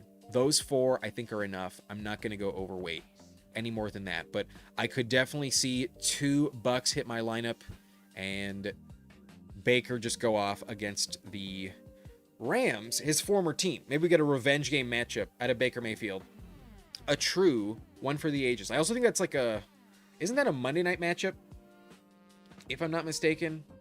Oh no, it's Sunday night. On Sunday night, the Rams are at Tampa. That should be dope. Prime time, a fun bet on Tampa, and maybe I should have taken Kyron instead of T. Higgins, but I have Higgins with Burrow. I also have that. Yeah, we're fine.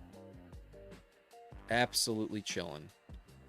How we went, but I only need one more running back the rest of the draft. I can ignore it for a minute. This next little turn will be a perfect pocket to double tap tight end in all honesty, but so will the next turn. Rounds 13, 14, I'll probably get a good option. So I'm probably going to take 2 tight ends in the next 4 picks. Not sure the exact order. Maybe I'll take them at 11, 12 if I like the names, but who knows? Don't want to get ahead of myself. I am okay though stopping with Burrow and Baker. If that is it for my quarterback room, it's not going to be the end of the world. And my receiver room might need a little extra depth today. So we'll find out.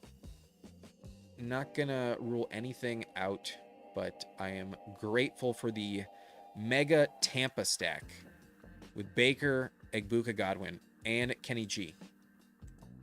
Slayton says, I've been getting healthy chunks of Tucker, Naylor, Washington in the back end of drafts. I like the Raider cheap parts. Yeah, it is easy to get the cheap Raiders. It's a bit tough to get the studs. Francis the Sith says, I'm just confused on the Hampton stuff. It's an easy bet if he can stay healthy, which we haven't seen. I mean, if you just want to assume that just because it happened last year, he's just a lock to get hurt again, then go ahead and full fade him. You know, like, why not just assume everyone that got hurt last year will just get hurt again? You know, like, if you don't believe that Hampton is built to be a workhorse and injuries are preventable / random, I think he can step up in year 2. He'll be more of a pro. I'm willing to trust him. I'm trusting the Chargers backfield. If he stays healthy, it is a smash bet. And you want to always factor in the high-end ceiling outcome in best ball. You have to approach every player optimistically when you fully evaluate them. You can also factor in the risk and then decide what you're willing to tolerate. I might have a higher risk tolerance than somebody else, especially with Hampton and my Chargers. Ullman says those receivers could have good breakout games, but tomorrow's news could affect the receivers. Yeah, tomorrow might have a big shakeup on the receiver market. For sure, the A.J. Brown domino will cascade into a lot of ripple effects, especially Diggs, maybe BTJ, but those veterans, we'll find out. Diggs, though, I think will sign very shortly after A.J. Brown. If I had to guess, that's what's going to happen. Ullman says, I think the Raiders signed Debo or Smith or something. Not sure what SMTH is.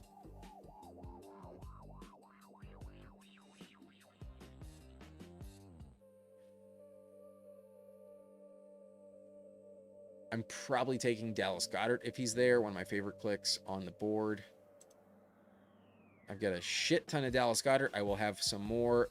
Ferguson probably going to stay healthier than Goddard, but Goddard, I think in any given game where he's starting will be more valuable. He's also going to move up in price, most likely, after tomorrow. So take Goddard right here. And then it's kind of tricky. But if we're playing for $2 million, give me the player that was drafted 2nd overall. Give me Travis Hunter, especially if I was willing to hope on the last draft that Brian Thomas gets traded. You know, probably not going to happen, but if it does, it's wheels up for Travis Hunter. And you know they will use him a little bit. Flashback to the Rams game, his last pro game, he had over 20 points. He went off. It was mostly garbage time, but in London, when it was for a national audience, Travis Hunter stepped up. He looked really, really good. So who knows? Maybe he is much more coveted after a Brian Thomas Jr. potential trade. Young Moolah says Raiders about to smash. We win the AFC West. That's not going to happen. Don't worry about blunt Chargers. They lost their best asset, Jesse Minter. We lost our worst asset, Greg Roman. That's more important, bro. You're sleeping on the Greg Roman loss. That is where it's at. Raiders plus 15,000 to win Super Bowl, I believe. It's not gonna. That's. Don't waste your money. So were the Patriots last year. The Patriots weren't 15,000, but the Patriots also did not win the Super Bowl last year. Different build that I'm used to with 4 out of 5 running back start. I'm not sure I like it. Chad did hammer RB. Went Henry at 17. I think you had to. Brees at 32. I think you had to. Kyron at 41. I think I would have done it too. And then Travion at 56. Maybe not. But given the receiver clicks, I think you did what you had to do. The board kind of decided for you. A weird spot to be in, but you know, the anchor Amon-Ra, Christian Watson in the 6th, not bad. QJ, Pearsall, Jaden Higgins. I think you're piecing it together. Quarterback a little odd, but Jordan Love with the Kraft Watson. I think you had to make the investment. I had Jaden Reed. I would have been considering it. Probably would have still gone Baker Mayfield though, but who knows? Might not have made it back. Taking Worthy would have been interesting, but Worthy versus Pearsall, not much of a difference. Yeah, I think you played it right. I think I would have done the same thing. I would not have passed on Henry there. and then everybody else is a nice discount. I think the board gave you all of that, and you took what was there. A fair approach, but I think you could stop if you wanted to, man. I think you could stop. Good luck. I think you can land the plane. I believe in you, Chad. I believe. Good luck, young Moolah. I mean, sure. It's never possible that that Hampton outscores him. Sure. Francis says, I'm okay with that. It just seems lofty, but if it hits, it'll be a grand slam. It absolutely has a chance to hit. No doubt about it. Everyone has a plan until they get punched in the mouth. Mike Tyson.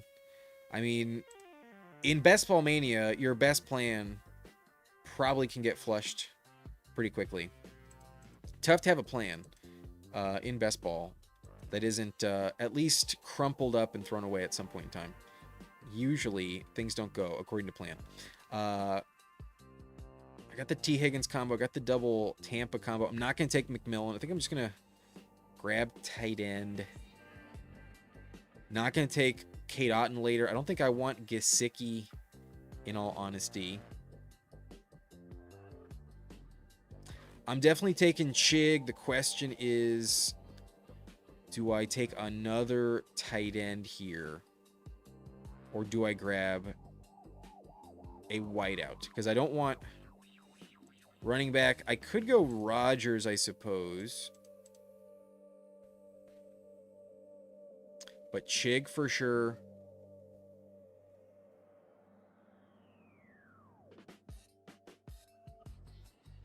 It's Best Ball Mania. I want the third quarterback. I am going to go Rodgers, actually. We're at the bookend, pick 157. Would have been better to take Rodgers, maybe at pick 180 earlier in Best Ball Mania. Maybe pick 200 at some point early in the contest. I probably have a team like that already, but structurally, I like the third quarterback. Rodgers is my final option that I really like. So still a little thin at quarterback. Running back might be worth stopping. I think I could get away with it, but I don't think I'm going to do it. I think I'll still take a fifth. And then I think I'll just end up with 7 receivers. As always, I don't think I'm going to go with 8.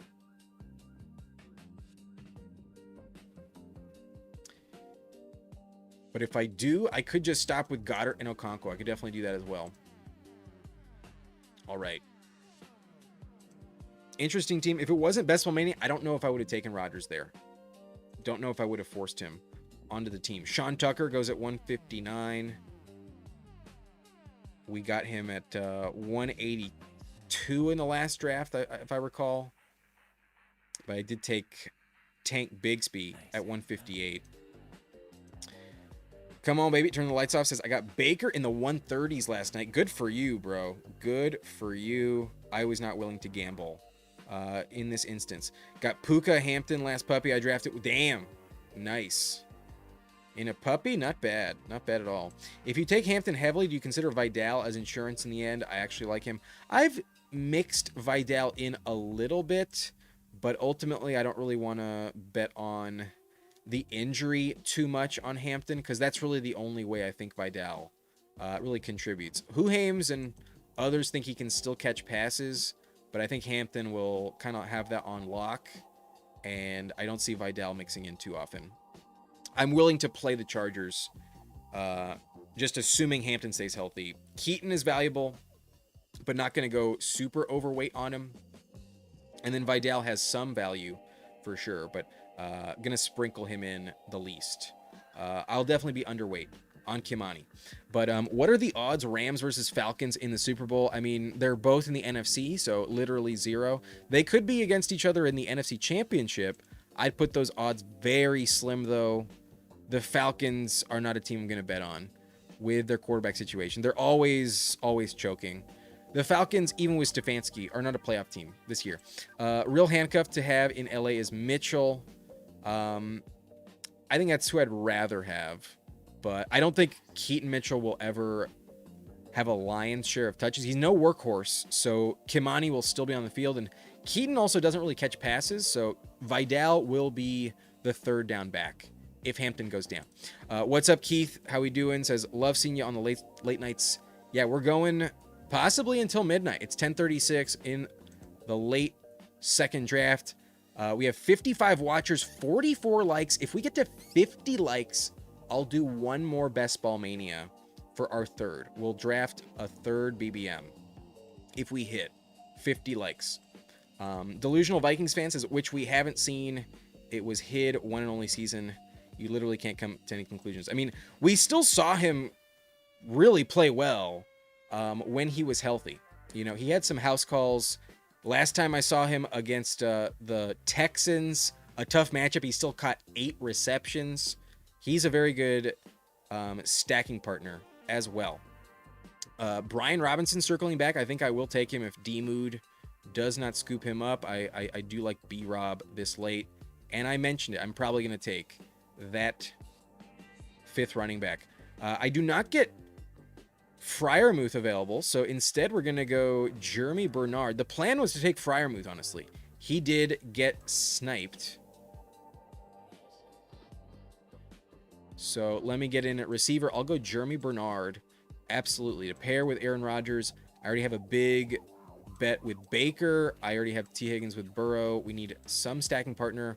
And honestly, I would have considered going Freiermuth and Jeremy at this turn. That was kind of the idea. So Kungo-san watching and sniping, not letting me have it. His tight end room only had McBride, and Freiermuth is very mispriced. So there's no guarantee that Freiermuth will make it back. I respect it, Kungo-san. You knew he was not. Gonna circle back to you. So I respect it. And in all honesty, I might just stop at 2 tight ends. I think I'm kind of feeling that. Similar to the last build, we can go with a 3-5-8-2, and I think that'd be pretty chill. I'm not gonna take Sean Tucker; he was already off the board, but I went with Kenny G in this one, so was never in my sights.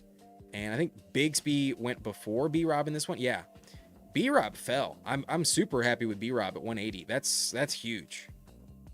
That is fantastic. Maybe Bijan never gets hurt, but I still think Brian Robinson can have a little standalone value. Flyfish, the fact people are fading a 220-pound 4-4 first-round draft pick running back with McDaniel is wild. I know, right? Like, sometimes I don't even want to bother, like, trying to convince people, because then I just get more. Yeah, if this is very well said, Flyfish. Very well said. If you want to make the bet against it, be my guest, but it checks every box. It really does. Not bad. There are people that think Hampton is a terrible pick. Not me. Yeah, I'm willing to be wrong about it. I'm willing to be a year early than a year late. What you said makes me want to pick more Mendoza. He was 1 pick. I mean, he'll definitely get on the field. Mendoza is definitely going to be the starter in the money weeks. Don't mind that. I also like the Kubiak, signing for the Raiders. I think Genty will definitely play much better with Kubiak and it's not Tyler Linderbaum from the Ravens. I almost said Biotish, but that's who went to the Chargers. The center in Vegas definitely was the best option on the market and definitely will help Genty quite a bit. Slayton says Keaton Mitchell is more of a bet on him earning himself 8 to 10 touches a game, coupled with the contingent value. Mitchell taking actual Hampton work from Hampton isn't a serious outcome. Yeah, the people who believe that are delusional. But Keaton is fast enough and good enough where on 7 touches, he could have a 15-point game. He is a house call waiting to happen, and maybe that happens more often than I expect. Maybe Hampton misses out a little bit because of that, but I still trust Hampton. I'm not going to fade him. That's for sure. All right, coming back around, we're going to double tap wide receiver, I think. And I think one of these is going to be Yoshivas. And then in case I run out of time, I'm also going to queue up Gesicki. But Yoshivas for the stack. Definitely want him. And then Malachi Fields, kind of interesting.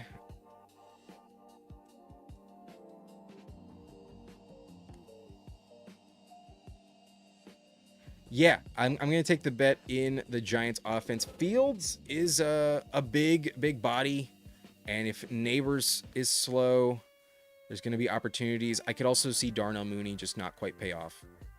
And Fields is truly elite. So maybe not elite. That might be going a little overboard. But I like betting on the ancillary Giants pass catchers at the moment. Because Neighbors has some weird vibes.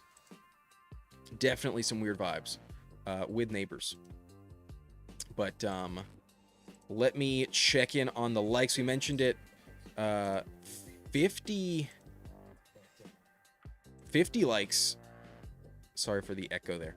50 likes and we will draft our third BBM. And it does look like we hit 50 likes. Yo, shit. All right. Right as I come in, we're at 50. And it's locked in. We are drafting our third BBM for sure. So I'll remind you of the team. We also had a few friends and family in here. So we'll review Game Tight's roster, Niners fan as well. And Kungo-san, if Trujillo is watching, if Trujillo's in here, let me know if you'd like a team review. And if anybody else is watching, let me know. But I think at the moment, it's just going to be team 7, 8, and 9. That is my guess. Let me catch up with the chat as fast as I can. Yeah, the plan is to get lucky for sure in best ball a little bit. That's part of the equation some of the time. But delusional Vikings fan, my favorite thing to do in this situation is wait and stack Stowers. I am not a believer in Stowers. Maybe you want to bet against Goddard, but at the moment, I just want Goddard. That's how I view it. Gesicki breakout year. I'm not willing to trust that, in all honesty. I think Tanner Hudson and Eric All could pose a problem. They actually have tight end by committee in Cincy. Only if a receiver gets hurt does Gesicki step up. Can I get a shootout week 17 with Green Bay and Houston? Probably not. If I had to guess, that's probably not the matchup you want. Hallie Lion says, I did one draft basically betting on that outcome. Chad, have a feeling the team I drafted is dead, but you never know.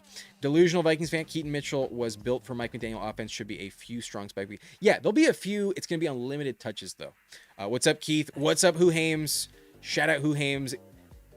He was with us yesterday so when we cracked 10K, and definitely give his channel your attention. If you haven't subscribed to Who Hames, check him out. Also, check out GAB for Life in here. We mentioned him earlier as well. But I also, since we cracked 10K, I wanted to take a minute, actually. I think that now is a solid time to do it.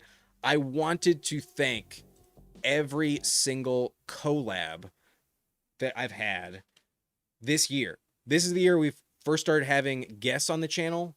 And in no particular order, want to thank Who Hames, the Fantasy Football Garage, Jerry Football, my best friend Angus, Hartman FF, Jamie Pirog, GAB for Life, Young Moolah here on the screen with the comment, along with Bayou Bengal, Goofy Chicken Fantasy, PPR Tyler, Bindles, and Off the Schneid, all guests on the channel. Absolutely fantastic content creators. And hopefully we have some more coming on the slate this week.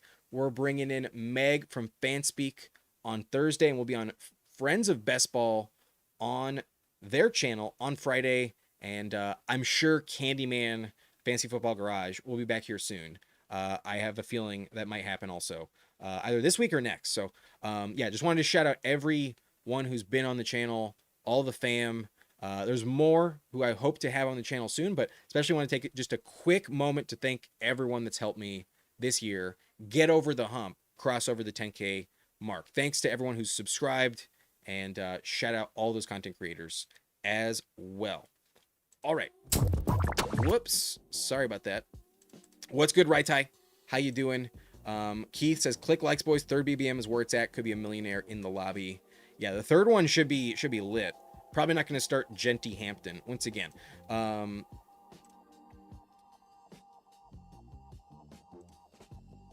I think I'm just going to speed through and just shout out everyone. Young Moolah, Hallie Line, Delusional. Everyone Flux in here. What's up? How we doing? I'm not taking Stowers Delusional. I'm just not that interested, honestly. Maybe in the future, but not today. Old Man in here. Paul in here. First time getting into one of your drafts. Are you drafting with us? Are you in this lobby? Or are you just watching? Let me know, Paul, if you would like a team review. I'm trying to speed so I can get on with that. But Mula says Game Tight always has a strong roster build. He's strategic. Yeah, Game Tight does not fuck around. Definitely a sharp drafter for sure. I grabbed a few shares of Dobbs earlier tonight in case the AJ Brown thing is a smokescreen. I think he will. That's a fair click. I don't mind it, but if you told me AJ Brown is there, it's probably gonna happen. And then the Dobbs click is a little less interesting. It's still interesting though. It's still fine. It's not bad. The Gesicki bet is Fant not being re-signed. That is legit though. I would agree, Slayton. That is a factor worth considering. Awesome job. Thank you, Danimal. Appreciate it. Yes, but I have T. Higgins on this roster. I have to bet that Chase goes down. I'd rather just trust that T. Higgins will stay healthy. Host a league with all the guests that appeared on the channel. I might try to get something like that going. I would love to set up another blunt league for the channel. But Old Man says Gesicki can get a touchdown in 50 yards every once in a while. Easy Burrow is his quarterback. It can happen. I don't think it was critical on this build. I'm fine with the 2 tight end build with Goddard and Okonkwo, honestly. I'm okay with that. So nice and gracious of you to thank all the collabs, my dude. Blunt is a treasure in the community. Thank you, Young Mulat. Really appreciate that. And looking forward to our next collab as well. Definitely want to get you back on the channel. We can argue about the Raiders versus Chargers sometime in June. But Paul was the 10 spot. Okay, good to know. And then Delusional still trying to sell me on Sowers. It's less of a fade on Goddard and more belief in Stowers' talent and situation. He's a legit pass catcher. He's good. He's also playing tight end as a rookie, and sometimes that breakout just doesn't happen as fast as we want. All right. I'll remind you of my roster, the 3-5-8-2 out of the 12. Similar build, but different names. Burrow, Baker, and Aaron Rodgers. I almost stopped at 2, but in Best Ball Mania, I think I always want a third. I think the 3-5-8-2 is my favorite build in Best Ball Mania. Genty, Hampton early on. We get the fall on Quinshon Judkins. Feels beautiful. The Kenneth Gainwell stack as well. And then a nice full round discount on Brian Robinson, one of my most drafted players. Very, very nice. But T. Higgins is stacked. Egbuka and Godwin double stacked. Jaden Reed for the spike weeks. The bet on Travis Hunter is a gamble, but could be elite. He was a 2nd overall pick when it was all said and done. He also had 1,200 plus yards the year he won the Heisman. Jeremy Bernard is stacked up. So is Andre Yoshivas. And then Malachi Fields, our rookie bet in New York. Who knows? Could break out. I'm hopeful for sure. But Goddard and Chigo Okonkwo could maybe have used a third, but really the one I wanted was Freiermuth. That's really what I wanted to do. But instead of Freiermuth, we get Brian Robinson, and I will take that fall at running back. That's a good price on B-Rob. So it is what it is. We stick with 2, and as long as Goddard stays healthy, I think we're going to be fine. Okonkwo in Washington, I think, is a very, very good click. I know Huhames sure does like Chigo Okonkwo. So that's the team. Let me take a look at the other ones. We had I Was Inverted. That's Paul IV. He has a 2-7-7-2 out of the 10 spot. He has Dak Prescott and Justin Herbert. High draft capital. If they're stacked up, definitely worth stopping with those two every now and then. But Baishal Tutin is the RB1. Jonathan Brooks, the number 2. I like the bet. Honestly, I think that's pretty fun. Tyrone Tracy, number 3 with Sharbs. Sean Tucker, Kimani, and Frank Gore. What the actual fuck? No. What in the hell? Frank Gore Jr. Okay, right. Frank Gore Jr. Nah, I'm not going to endorse Frank Gore Jr. Hilarious, but nah, you lost me with Frank Gore. Give me Trevor Etienne over Frank Gore. CeeDee Lamb, Ted McMillan, Lad McConkey. So the combo in Dallas and LA is on this team. You have Tyson as well. Xavier Worthy for the bring back. You took Trey Harris stacked up, and Zachariah Branch, also a legit click. Bowers and Ferguson. You pulled up Bowers, but fine, I suppose.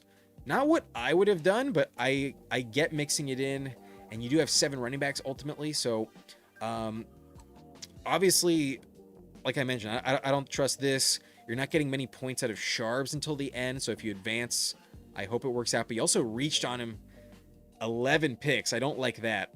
I'm not a big fan of the Charbonnet click there. You also reached on Tucker. That one's good, though. Running back is tough. Running back could be really nice, but it could also be pretty bad, especially if it takes a while for Brooks to deliver, or if Scattaboo is healthier than we think. But maybe Sean Tucker is just one of the best clicks on the board. I just took him, but I did get a cheaper price. Interesting team. Very interesting. Receiver's good. Tight end, can't complain. Ferguson stacked up with Bowers. That's good. And then quarterback, you stopped at 2, but spent enough to stop there. Running back was a gamble. I'm sure you're aware. So good luck. The 2772 with a risky running back room. Worth a try. I don't mind the team though. There's really, other than the Sharp and Frank Gore click, those are the only 2 I would not have made myself. So pretty legit team in the B+ region. B+ if I had to guess. Running back just not good enough to be an A. We also had Game Tight in here. Right next to him at the 109 goes Lamar, and Kyler did pull up Lamar at pick 40. We'll see, but bold strategy, probably gonna work out though. Lamar probably still crushes. Achane, Swift, Price is a nice top 3. You have Rico, Pacheco, and Coleman. Did get Coleman at a big fall, 14 picks. I get it, but I think I would have stopped at 5. I'm not sure I would have taken Pacheco at 153. A little fall, but still, I think I would have probably structurally ignored Pacheco, more likely. But only 2 quarterbacks, you can get away with the 6 RB. No problem with having a strong room at running back. But receiver has Jefferson stacked up, Zay stacked up, Addison stacked up, Juwan Jennings stacked up. So all 3 Vikings. One of them definitely not hitting the lineup every week. So kind of tricky. But Tesla, Mooney, Surratt, and Lane, both Ravens rookies. Yeah, don't love the receiver depth at all. But you do have Andrews and Likely. So the nice Raven stack. Likely is a good number 2 option. Yeah, receiver is tricky, but these 2 can carry you. You're only going to need 1 most of the time because you have a really good running back room. Yeah, you can salvage it. I don't know if I would have gone mega all 3 Vikings, though. I think I would have liked somebody other than Jawan. You pulled him up at 136 also. Did you just get punished, or... No, I would have gone Jalen Coker over Juwan Jennings for sure. I would have taken Coker. You did have... Oh, no, you're not the team with Tet. I thought you had Tet. That was the previous team. Yeah, without Tet, I'll take Coker over Juwan Jennings. Even with Kyler, you already had Jay Jettas and Addison. So to pull up Jennings, kind of arguing that maybe one of them is not that valuable. They will always deliver. At least one of them delivers. But if 2 of them don't show up, that's kind of tough. The depth isn't good enough down the stretch to feel great about. Like Tesla, Mooney, Surratt, and Lane, I'd rather have a better receiver room than that. Counting on Jennings, wide receiver 4, when I also have Addison and Jefferson. It's just a little too much Vikings, if you ask me. I like the Vikings a lot, but receiver's a bit fragile, and there's a world where 2 of these guys are worthless when you need them, not just 1. That's I think the tricky aspect. But with all due respect, I think you're a little biased. Just a little biased, but I respect the gumption. I don't think it's bad. It's just not I think the way I would have played it. That's my take. But Kungo-san in here. There's also no. Let's do Niners fan first, because Kungo-san was in the previous one. Niners fan is Love, Stroud, and Geno. To go inexpensive with it is fair. You did take Love out of necessity, it felt like. You're the one with the 4 running backs early. Henry, Hall, Kyron, and Travion. You did not stop. You still took Woody at a 16-pick discount. Woody is not one of my favorites, so I would have waited even longer, despite the fall on Woody. That's what I would have done. Who knows if it's right, though. I know Jiri would have done it with Woody. At least I think so. I would assume. He likes popping Woodies from time to time. Amon-Ra, C. Watson, QJ, Ricky P at 113, very nice. Higgins at 125, Shaheed at 152, ballin', and then A.D. Mitchell, tough to believe in, but talented enough, I suppose, in the final round. Is with Geno, there is that, but a lot of competition in the Jets offense. Kraft with Love is very nice, 13 pick fall on Hawkinson, totally legit. And then Gunnar Helm, 7 picks past ADP, unstacked, but who cares? Decent option. I think I might have grabbed one more wide receiver and either not drafted one of these 2 tight ends or not drafted Woody Marks. I think that's what I might have done personally. Because A.D. Mitchell, not my favorite. Maybe just a different, but that's such a nitpick. That's such a minute thing. My main gripe with this team is just not feeling too confident at quarterback. Quarterback is probably needs a bit of a miracle to really crush. It's you can advance with this, but to tell me you make the final and make a lot of noise with Love, Stroud, and Geno, I don't love their matchups at all in the final week. So not my favorite quarterback room. That's my opinion. Vikings fan says Hawkinson, probably a wasted pick. Who knows? Hawkinson, not my favorite click. That's for sure. And then lastly, Kungo-san in here with T-Law, Brock Purdy, stopped at 2. 5 running backs, 9 receivers, 2 tight ends. Let's check it out. CMC, Ken Walker, Jacobs at 42. Very legit. Dobbins and Mike Washington, good running back room. Might have a 0 on your hands with Jacobs, but probably not. Probably just fine. Dobbins healthy enough early on to cover any suspension if it happens. But wide receiver with Rome Odunze, number 1. Parker Washington, number 2. Metcalf, Diggs at number 4. Coker, Naylor, Tucker, Bell, and Horton. So to have 9, very legit. Possibly good enough to stop at 8, but a gamble with Chris Bell, the Raiders options, and then Torrey Horton also a gamble. Very justified build at receiver. Tight end has McBride and Freiermuth, so got to stop at 2, I think, as well. Yeah, maybe a third quarterback instead of wide receiver 9, but I don't have any problem with it. I like the team. Purdy only stacked up with Christian McCaffrey, though. So perhaps a Stribling could have factored in here. Where did Stribling go? Honestly, I'm looking for him. I don't see him. He is blending in. Yeah, legitimately, I don't fucking see him. Anyways, oh, he went 131. He went early as fuck. Yeah, okay, I don't blame you at all. Not taking Stribling. Never mind. Never mind. At all. I don't think I would have forced Christian Kirk just for the hell of it. Might have gone Jake Tonjes just for the memes, but I really wanted you to pass on Freiermuth for my team. So maybe I'm biased. All right. That was the draft. I'll label them after the fact. It's time. Our third draft of the evening. We are hopping in to a Best Ball Mania.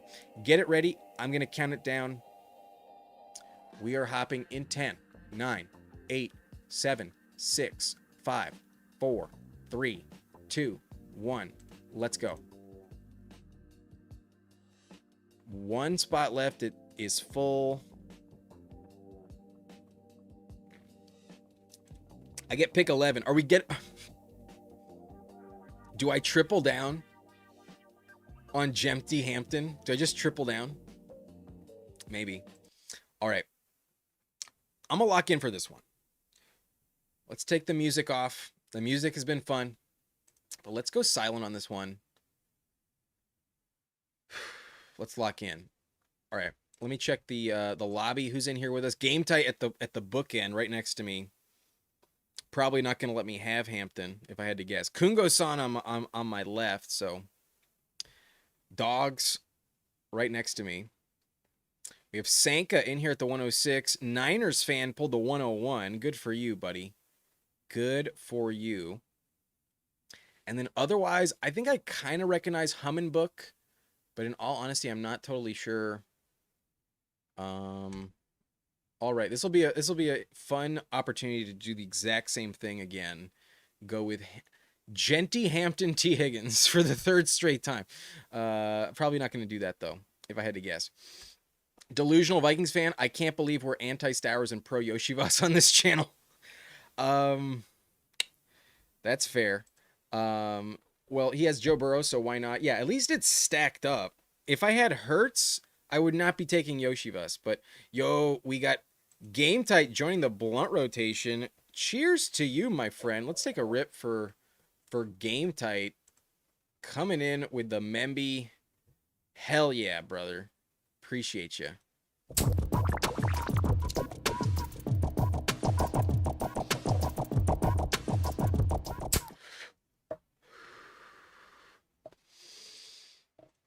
All right.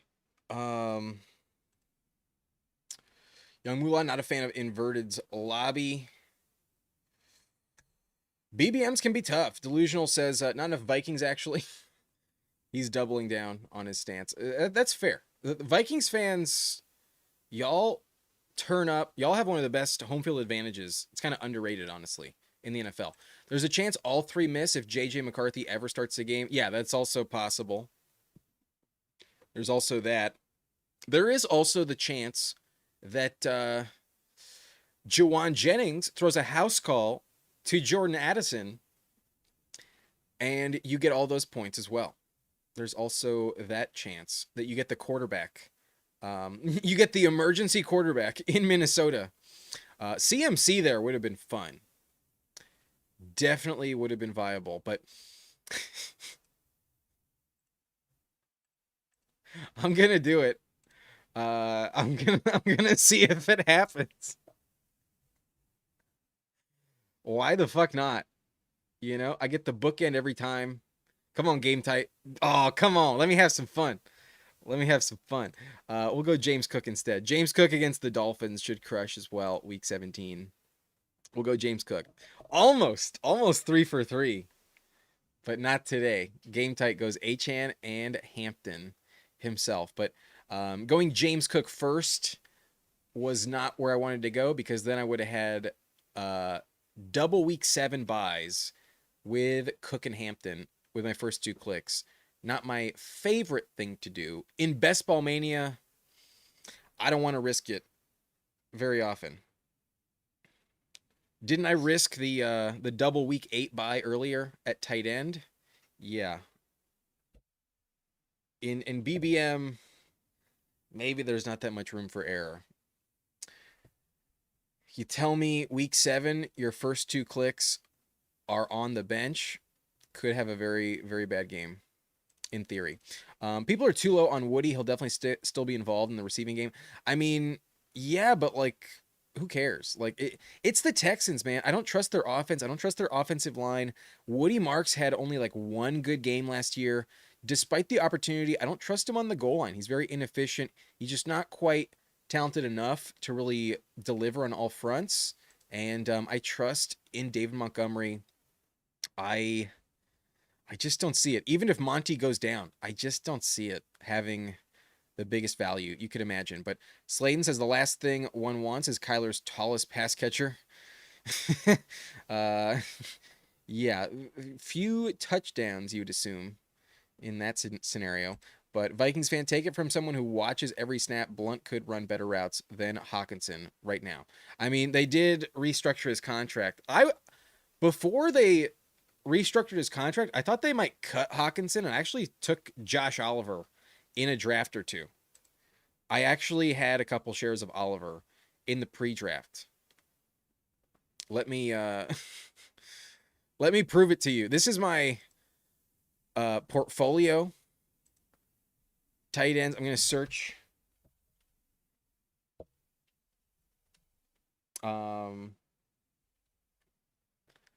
Yeah, I had one $3 share of Josh Oliver.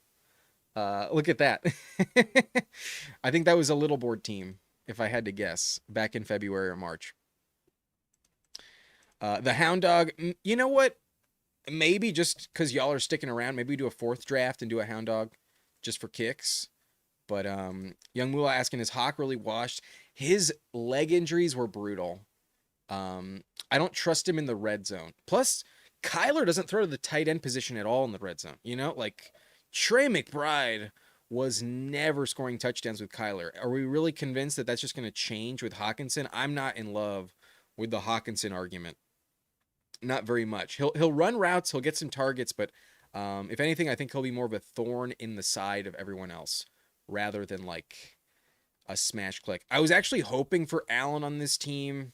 Not gonna get him. At least I'm not taking Kyron, but T. Higgins is still here. Shit. Fuck. I'm gonna go trip RB. Let Game Tight decide my fate. I don't know if I want Higgins for the third straight time. He's a good click, but let's see if he's there in the fourth. Let's just go RB and live with it. I kind of want to go hyper fragile and just, I kind of want to take another running back here a little bit. I kind of want to do it. Damn it. It's kind of the downside of being in this scenario.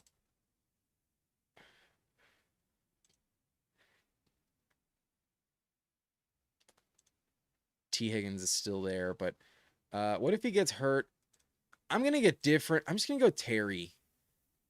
And if you know, you probably know why. Kind of obvious. We're kind of setting up a Jaden Daniels selection in round 6. Will there be a fourth draft? Ask Ullman. Honestly, probably. At this stage, probably. We'll see how long this one goes. I didn't want to draft too late after midnight, in all honesty, but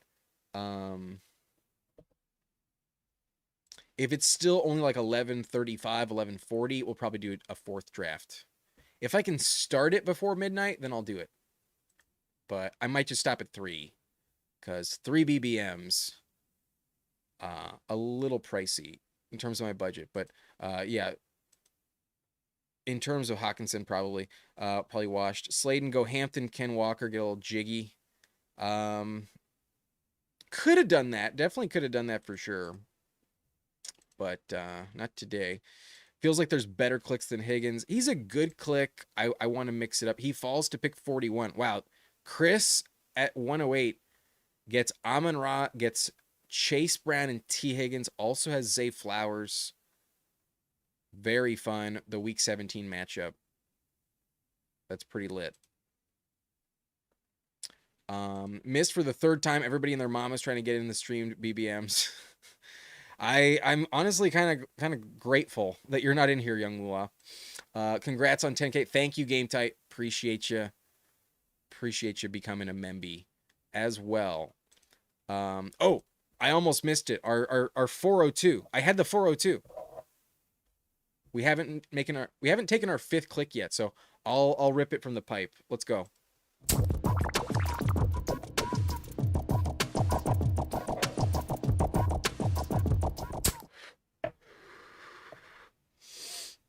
In honor of our 402 click, Terry McLaurin. Let's have a 420 moment. But a lot of weird prices at receiver, a very flat tier in the 4th, 5th round, honestly. A lot of good names to choose from.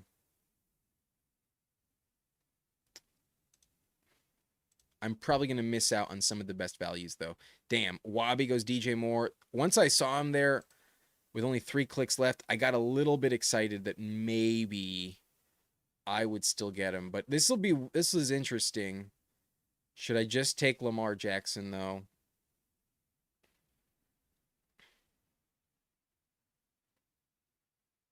No, Kungo-san takes him. Um, I'm happy to talk myself back into Carnell Tate again. I really feel good about the Carnell Tate floor. And I need receiver points. I'm going to go Carnell Tate. I'm going to bet that game tight leaves me Jaden Daniels. I might get screwed, but I'm willing to bet that in the 6th round I'll still take him. If not, I'll pivot to Tyler Warren or Brian Thomas. Tyler Warren on the thumbnail, haven't taken him yet. Brian Thomas gets the Commanders matchup. He goes Tyson. I'm not going to fuck around. Give me Jaden Daniels on this team. I'll be honest, though. If Kungo-san had passed on Lamar, I would have 100% taken Lamar with the hopes of getting Daniels as well on the way back. I would have doubled up quarterback, honestly, had Lamar made it back. But Chris passes on Lamar, goes with Burrow in the 6th. I suppose it's worth pushing. You know, if Lamar can circle back at 65, that's interesting. Goes with Price instead. I think it would have been fun if he just went Lamar and Burrow. But I understand, given the slight chance that Lamar circles back. But I would have really liked this team a lot had I gone Lamar and Jaden. But we have the Terry Jaden Daniels combo that feels good, and among the receivers to pull up in the 4th round, maybe Terry isn't the perfectly correct one to do, but I don't think he's one that you can't ever mix it in. I think it is justified enough. We go double Ohio State receiver with Terry and Carnell Tate, and Terry is stacked up. Sorry, I may actually have more Hampton than you. I wouldn't be shocked. I've been cooling it a little bit on Hampton, for the most part, the last couple weeks. I'm obviously back in. I always plan to get back in, but I was like, let me just see what other clicks I like. I've been trying to take more Derrick Henry, trying to take more Kenneth Walker, trying to take more Chase Brown, and even a little Saquon. I've faded James Cook a little bit in the name of Genty.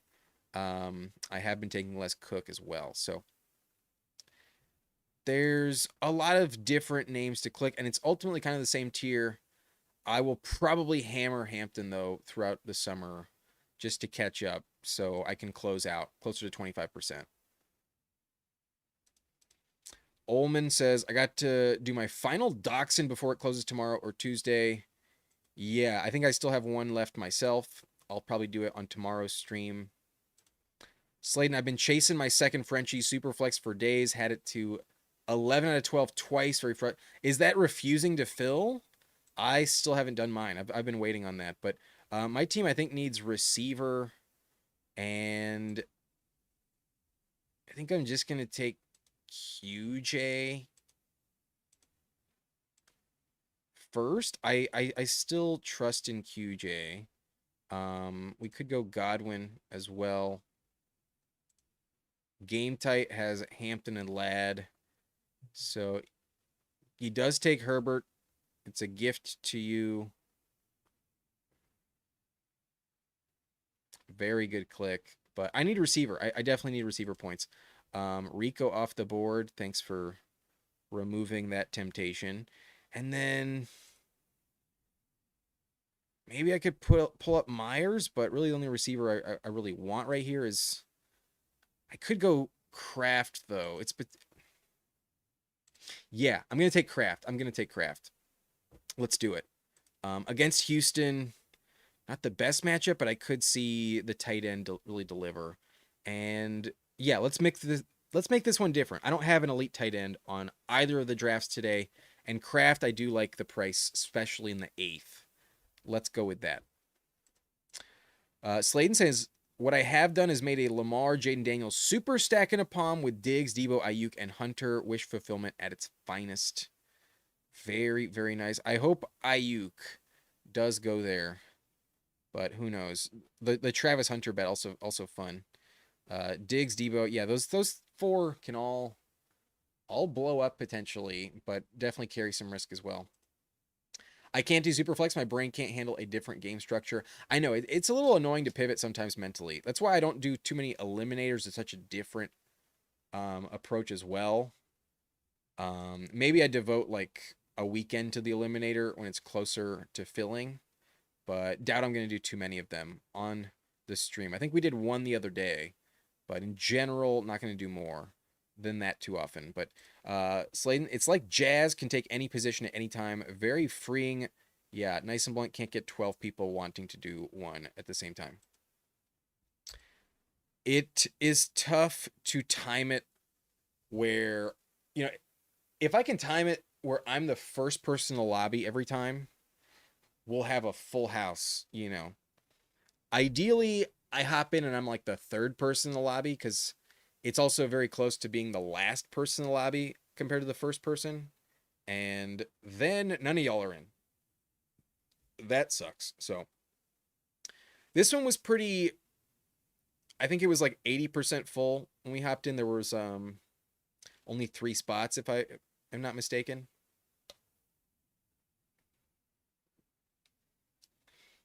But Chris is in here again. Kungo-san right next to me. So is Game Type. And then Sanka and Niners fan. Niners fan took Gainwell at 97. Very fair. Very fair decision.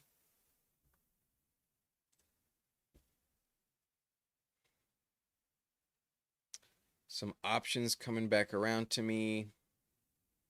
Running back feels excellent.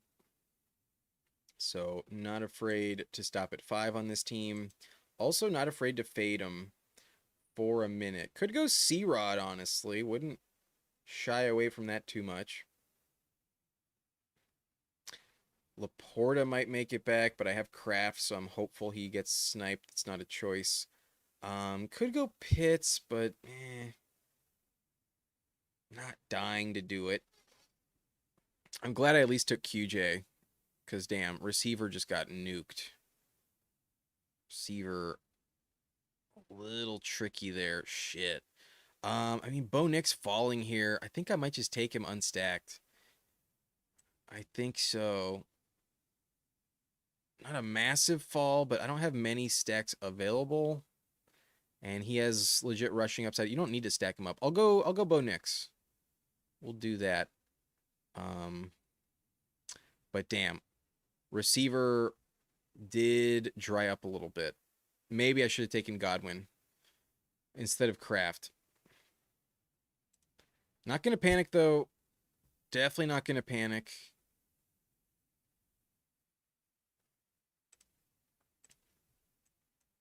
Think I'm just going to double commit to Tennessee on this roster.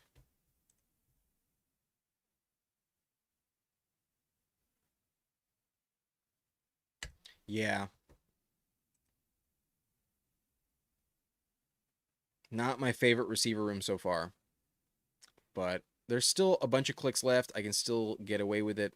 And I'm kind of locking myself in, though, to a Cam Ward pick at the next turn. Just a little bit. But I've mentioned it. I want 3 quarterbacks on these Best Ball Mania teams for sure. With Kraft, I can definitely just stop at 2 tight ends. So this is a good turn at 11 and 12 for tight ends. I think I'm going to have to pass structurally. I almost took Brooks. Not going to lie, I was very close from grabbing Jonathan Brooks. But I only had 3 receivers. I was very afraid of what would be available to me. And I'm very surprised that Kyler fell that far. Damn, Kyler went to Hummin Book at the 105, 116 overall. Damn. Kungo-san passed with Addison. The Jefferson drafter had Allen and Caleb also passed. Went Jonathan Brooks. Fair decision.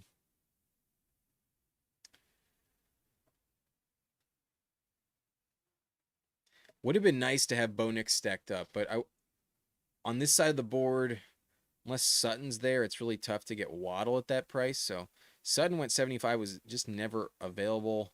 But Bo Nix can spike. I didn't have many stacking partners in the first place, so little value. It is what it is.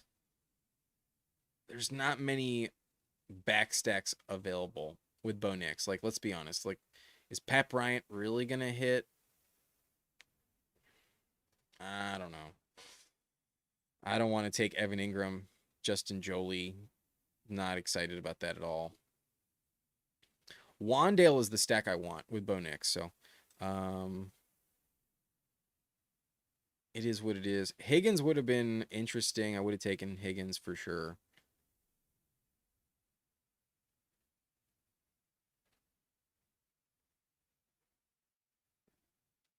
Shakir. Damn it, Kungo-san. You know I wanted Diggs. Fuck. The Shakir minor injury. Definitely a factor, but I think I just need to make the bet on the offense. Game Tight only has 3 receivers, so I think he'll probably double tap the position. I'll go Shakir for the floor. He's going really late, and odds are he does play in week 1. Game Tight goes Travis Hunter.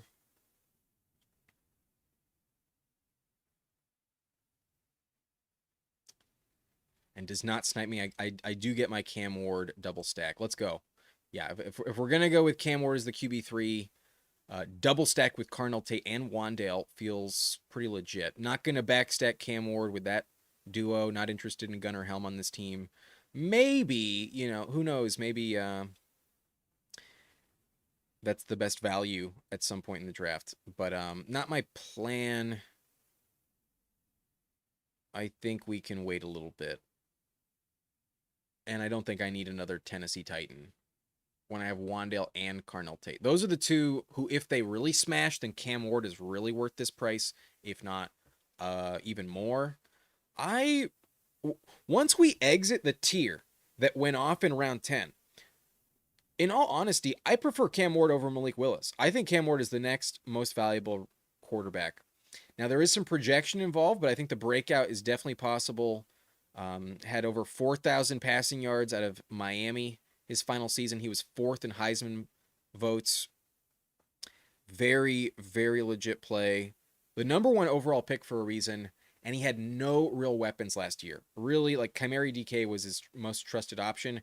Now he has Carnell Tate and Wandale, and then in theory a healthy Ridley, but most notably Brian Dable calling the plays. I think he'll take a leap.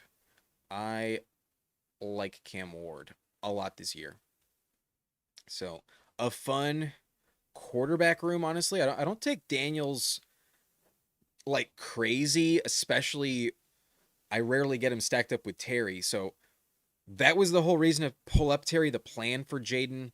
I don't have too much Bo Nix, but you can draft him unstacked. Like, his best games is when he's running the ball a lot, and you don't actually need a stack. Also, not in love with him, against the Patriots week 17. A revenge spot. He didn't play in the AFC Championship. Maybe he really turns it up. But I think betting on Jaden Daniels against the Jaguars is a pretty safe bet. I think even Cam Ward against the Steelers at home is also an interesting bet as well. Ullman says, I like this team. You know what? It's coming together. I think it's pretty interesting. We have the really strong tight end with Tucker Kraft. That's what makes it really unique from the previous two. And I like it as well. It's really coming together. For sure. Vikings fan says, respect Elick. He's all right, man. But they have so many talented receivers there. If they don't trade away Ridley, when the fuck is a Yamanor getting on the field? Could be worthless as the wide receiver 5 in Tennessee. They have too many receivers, that's for sure. Barry picks DFS. Not sure I've seen you before, so welcome to the channel. Thank you for subscribing. I like having Warren or Dowdle with the Tennessee receivers. I definitely prefer Dowdle. I'll tell you that. But interesting spot here. I think I'm gonna go Antonio Williams for the stack. Would have loved Chig Okonkwo, but wasn't gonna pull him up over Cam Ward for the build. I'll just stack up Jaden while I can. A little pricey, not gonna lie, rather pricey. But I really don't know what the fuck Game Tight is gonna do. He's a little thin at receiver, so expecting one to come off the board. And he's a wild card. Maybe he likes Antonio Williams a lot. It stacks up. I need stacks in Best Ball Mania. I definitely want stacks in this contest. So I'll do that. Maybe I should get back in at running back, though. I might just pull up Sean Tucker, honestly. Debo's kind of interesting. Trey Tucker's kind of interesting. But yeah, I'm going to go Trey Tucker. I think he's worth a click in this range. And Game Type made the decision for me, taking Naylor. I kind of liked the option of grabbing a Vegas white out there. And you know what? I'm willing to push running back a little further. I would have had to reach on all the running backs I'm interested in, so not convinced it's the best move. Also, I invested so much. Why not just trust that these guys are really going to deliver and have like a very, very skinny handcuff situation? Guys that, I'm not counting on very much. If I take running back there, I might be counting on them a little bit more. But Trey Tucker, I think a viable starter. I know he's going to get the ball. I want an eighth wideout on this team, and there was an argument that it was actually very thin up to that point. So give me the depth, definitely a position of need. And the hope was that Okonkwo and Antonio Williams would have been the click, but Chig went early in this one, pick 146. Very legit click. And I'm really glad I grabbed Tucker Kraft, honestly. In this one, the tight ends went early or late. They all went on that side of the board. I probably would have taken Goddard again because you all know I like him, but I like mixing it up. I like having Kraft and just trusting in him. An elite onesie, strong quarterback room, good running back room, and now the receiver room is solid depth-wise. I agree, Ullman. I think I like this team as well. Coming together quite nicely. It's round 11, and all I see is 10 plus points every other week. With Shakir, I met maybe. Yeah, I mean, here's the thing. I waited for a while. I kind of just need points. I kind of just need points. And he's going so much later than he ever was that he's actually a viable click now. He goes in the 130s. It's much different than we were taking him in the 70s last year. For what he is, a reliable Bills number 2 receiver, I think he's being slept on just a little bit. But he did have tightrope surgery about 6 weeks ago. And similar to Cam Scadaboo, maybe he's slow to return. Maybe has a tough beginning of the season. Maybe aggravates it again, but also might just be fine. Might be perfectly fine. It's still early in the offseason, but a little bit of risk, not going to lie. Shakir, there's some risk and there's not the best reward possible. But I already had a bill. I needed whiteout. I wanted Diggs. And Coker is interesting, but the drafting of Chris Brazzell makes him a little less exciting. Ayuk goes, so not going to force him. Not going to take Rodgers on this one. Definitely not. And Sean Tucker makes it back. I'm very glad I did not force the Sean Tucker selection. But Game Tight already has 5 running backs. Is he going to take a 6th? Or do I just take Trey Harris? Nah, I'm gonna take Sean Tucker because I think I need running back a little bit more. And I like him here. I like him right at ADP. Pick 179. Feels very, very nice. I almost made the mistake of pulling him up. But Trey Harris does go. Whatever. Game Tight has a massive right. He had the massive Herbert stack. I should have known. Goes Branch. That's all right. I think I'm gonna go Darnell Mooney, but I don't have my tight end 2 yet. I do not have that. Actually, I think I should just take it. Yeah, give me Fryermuth. He has the bring back week 17 against the Titans. That should be valuable. And I like Fryermuth in round 16. I think this is a good spot to take him. Mooney goes instantly after, so also a very viable selection. I was comfortable with the receiver options, and in all honesty, structurally, it probably made better sense to take the tight end value in Fryermuth. Yeah, stopping at 2, Kraft and Fryermuth, super happy with that. I think Fryermuth could be one of the steals of the draft, and so could Tucker Kraft. We could have a top 3 tight end with Kraft, and then a top 10 tight end potentially with Fryermuth. I wouldn't rule it out. That's a little optimistic, but it's not impossible. That's for sure. This team is interesting. This team is still rolling. I'm going to draft one more running back for sure. And then I think our wide receiver 8 at the next turn. Slade and I just don't understand having the capital in JD Nix and grabbing a third quarterback. Limits your build options and just makes it harder to keep up at other positions, especially in 1 out of 16, 1 out of 13 pod nightmares. I mean, you have a valid point, but in my opinion, having that extra quarterback that could just be the piece that you need, if it is stacked up and correlated, like those are big pods, man. 16 people, 13 people. I guess it's 14 and 12 this year. It's not as big, but I just kind of have made a stance that I want a third quarterback in Best Ball Mania. That's my position on it. That's a big discussion this year on when you want the third quarterback. And maybe you're right, but I view Jaden Daniels as a bit of an injury risk. I don't love the Commanders' schedule this year. I could see them not quite offer the best outcomes ever. And I feel like just having an extra bullet in the chamber, especially if someone gets hurt, there's one of these clicks that I think in Best Ball Mania, I want to be a luxury pick. That's how I'm willing to play it. Maybe not everyone wants to play it that way, but I am willing to do it that way. And I'm willing to be wrong. I'm willing to plant my flag. I want the third quarterback in BBM. But I have a shit ton of Rodgers.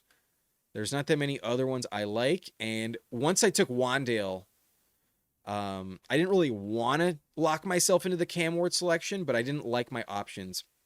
I kind of got boxed in to Wandale. So once that happened, I felt like I had to take Cam Ward. If I could have gone Michael Pittman, Wandale Robinson there, or, Michael Pittman, Matthew Golden there, I would have happily done it. But the fall on Bo Nix and then the Wandale commitment to Tennessee made Cam Ward look a bit more appealing. But I am on the clock. Don't tell me I got sniped. I did not. I'm not gonna expect that to ever be a problem. Give me Trevor Etienne as my RB5. Very satisfied with that. I love the bet on the top 3. We got Tucker at a very nice cheap price. Then Trevor often goes undrafted, but can definitely get on the field and do some damage. Game Tight just commits to the Chargers again with Njoku. And then I will make the bet on either Troy Franklin or Pat Bryant. Damn. Here's the thing. I think Pat Bryant can get more volume, but I think Troy Franklin can get more spike weeks and the house calls. I'm going to go Troy Franklin on this one, but I do typically favor Pat Bryant. We're going to get a little bit different. ADP does have Franklin over Pat Bryant, though. Maybe he's a bit more drafted. I think from a spike week standpoint, I think he'll run more routes down the field in 3 wide. Like Pat Bryant's a bit more of a possession receiver, a bit closer to the line of scrimmage. Needs touchdowns, And if Franklin hits on a deep pass, that's more likely to turn into a touchdown. So, Vikings fan wanted Bryant. I go Franklin today. It is what it is. We will see. But that's the team. Fun, very interesting, tricky at receiver, but we invested early in quarterback, and I think we can get away with it. Another 3-5-8-2 build. I am happy with it. Let's remind you how it went. Jaden Daniels, Bo Nix, and Cam Ward. Some say you spend too much on Daniels and Bo Nix. You don't need Ward, but I just want the third in BBM. Genty, James Cook, Javante. Very, very legit trio. A ton of touches there. Starting off hot. Sean Tucker, Trevor Etienne, I think the way to go if you spend that much early on. Wide receiver has Terry pulled up, so better fucking work out. Carnell Tate, Quentin Johnston, Wandale Robinson, Khalil Shakir, Antonio Williams, another stack. So a double stack in Washington and Tennessee. Trey Tucker, and then Troy Franklin in Denver. Probably inconsequential, but it is correlated at the very least. But then tight end looks pretty good with Kraft and Freiermuth. Definitely a stronger 2 tight end build. Also, different bye weeks. Very nice with that. But I do have several week 7 buys at receiver. Let's see, 1, 2, 3, 4. I'll at least have 4 receiver options though in that week. I'll be chilling in week 7. That'll be fine. All right. That is the team. We have a few other drafts to check out, but ultimately I'm fairly happy with the team. Receivers a little tricky. Shakir better offer me that consistent floor of like 10 points, because I think I might need it. There might be some weeks where some of these guys don't quite deliver, but I don't know if I have that truly elite ceiling other than things really crushing on Terry. He needs a lot of touchdowns this year to pay off, and then Tate might fucking really deliver though. That could be fun. Receiver could be a little better though. Let's not pretend. It could be a little better, but interesting team, fun team for sure. Sanka. This is the first time we had Sanka in the lobby, so I'm going to start with Sanka. We already reviewed Kungo-san and Game Tight and Niners fans, so I will be honest. I'll skim them, but I'll give the main effort on it with Sanka's team. He had the 106, a 3.573 with Love, Goff, and Bryce Young. Pulled up Jordan Love, got a nice discount on Goff, and Goff is unstacked. Punish the other drafters for not taking him. That's wild that he made it back at 115. And then Bryce Young past ADP, viable, that's fine. Ken Walker, Ramondre Stevenson, Blake Corum, Tyrone Tracy, Ray Davis in this one. Viable running back room, betting on 3, if not 4 handcuffs. 4 of your 5 running backs are backups. That's interesting. Maybe Ramondre's the number 1, but a little thin depth-wise. CeeDee Lamb, you pulled up at pick 6. Olave, Egbuka, Rome Odunze, Christian Watson, very strong receiver room. Top 5 are immaculate. Watson the 6th, very nice. And then Flournoy, Jeremy Bernard stopping at 7 is the wise move. Likely Brenton Strange and Colby Parkinson. Do you have any stacks on this team other than Christian Watson? I don't think so. No, not even with Bryce Young. So Christian Watson better fucking work out against the Houston Texans week 17. That's where I don't. I'm not sure, Sanka. Would have liked to see some other stacks, but the Goff price I think had to be scooped up eventually. So I don't blame you for taking him. Not enough stacks. That's the main note. Otherwise, it's fine. Running back is tricky though. The backups at running back a little tricky, but quarterback is legit. Fun team. Niners fan at the 101, always kind of tough at the bookend, but May, Dak, that's fine. Bijan, Travion, Gainwell, Rodriguez at 120, that's nice. Mike Washington as well, very legit. Pickens, A.J. Brown, J-Mo, Josh Downs, Stribling, Debo, Ridley, and Cooper Kupp.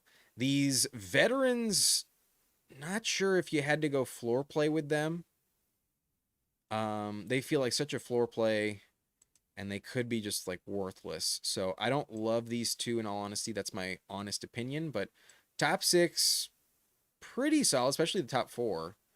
Should be fine. And then Ferguson, Goddard at 144 is awesome.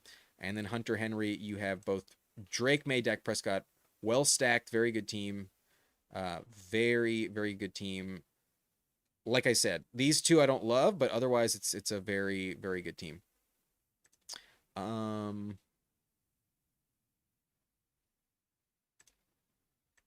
Someone liked Hummenbook because he took Stowers, but not sure if he's watching, so think I'll move on. And then we'll take a look at Chris again, but I think we've already looked at Kungo-san twice tonight. I think I'm going to skip you for the moment. Burrow, Baker, and Geno, Chase Brown, Price, Pollard, Keaton Mitchell, Kamara, Amon-Ra, Flowers, T. Higgins, Chris Godwin, Golden, Hurst, Wicks, Andrew, Sadiq, Ferguson. Very legit team. Really nothing wrong. Yeah, the Chase Brown, T. Higgins, Flowers with the Burrow bring back. Very, very legit. Very fun. Good team. Good team. All right. I think for the sake of my mind, I think I just need to move on. I've already reviewed the other teams, if not once, twice tonight. And I think we're just going to do a Pomeranian. I didn't put a poll up, but it's only 11:43. I wanted to draft until midnight, so we're definitely going to hop in. If you want to join the Pom, these ones fill quickly, so I hope you have it ready. I'll give you just a moment while I pack my bowl to get it set up, but I'll be counting it down very, very soon. I promise you that. Let's join the Pomeranian in 10, 9, 8, 7, 6, 5, 4, 3, 2, 1. Let's go. Enter, confirm. 1 spot left. There it is. I'm going to turn on the air conditioner because it's fucking hot in here.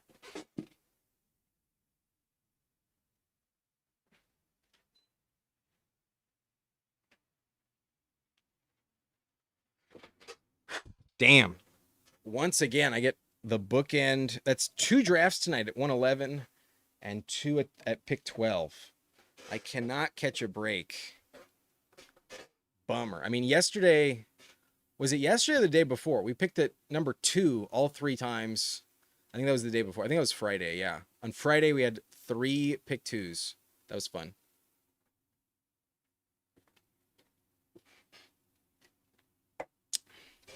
All right. Draft about to start. We got Fantasy Dog in at the 101, Danimal at the 102. I think we've drafted with No to Fear at the 3, but not totally sure. Tay 95. Let me know if you're watching. Same. I think we've drafted with D Legend, but not totally sure. Ty Dog in here, right? Ty, I assume.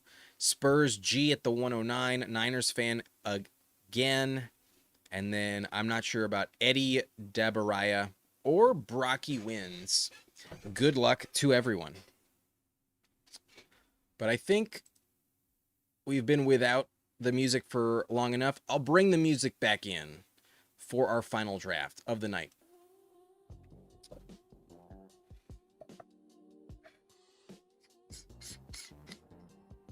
But really appreciate y'all sticking around. We are coming up on midnight, been live streaming for almost 3 hours. There's been some notable marathons today. A lot of people drafting for quite a long time. Like Hartman was live for almost 5 hours. Kudos to Hartman. And then even Who Hames, I think, did like 4 drafts tonight. Who Hames was live for a while. A lot of streams today. I think Jerry was live for a very long time too. A fun vibe as we enter June in the best ball space. Definitely going to be a fun summer. No doubt about it. But coming up on my first click, I'm gonna take a rip from the pipe, and hopefully I get sniped on Genty, because am I taking him for the 4th time in a row? Is tonight just the Genty night? Maybe it is. No, Genty goes to Niners fan. Right as I say it. Not gonna let it happen. All right, that's good. That's a good omen. If I get Jefferson here, I would be ecstatic. Nope, not today.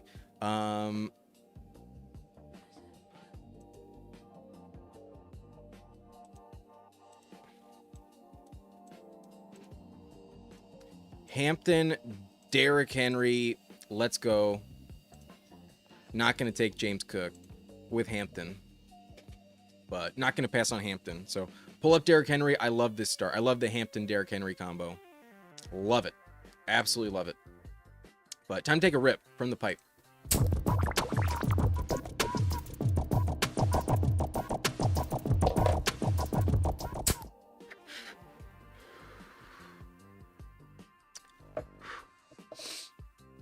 All right.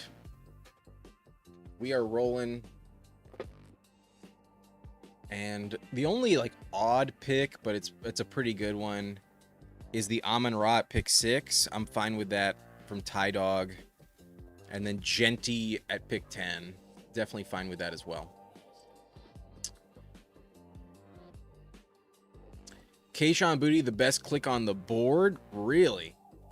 I mean, I took him a shit ton back in the pre-draft contest, so I sure hope you're right on that, but I have not been taking him since the NFL draft. Trying to stop taking Boutte. I have too much. He's so affordable, so easy to be overweight if you like him. Week 7 might be rough. I think we can get away with it on that last one. Yeah, Tate, absolutely. I'm starting to believe that Tate might be one of the best clicks on the board, actually. Tate might be very slept on, especially if Cam Ward takes the leap. I believe he can. If I have May, I might do it, but yeah, it's going to be very interesting to see what happens to Boutte if he's part of the trade or not. Because if he's a Eagle, fuck that shit.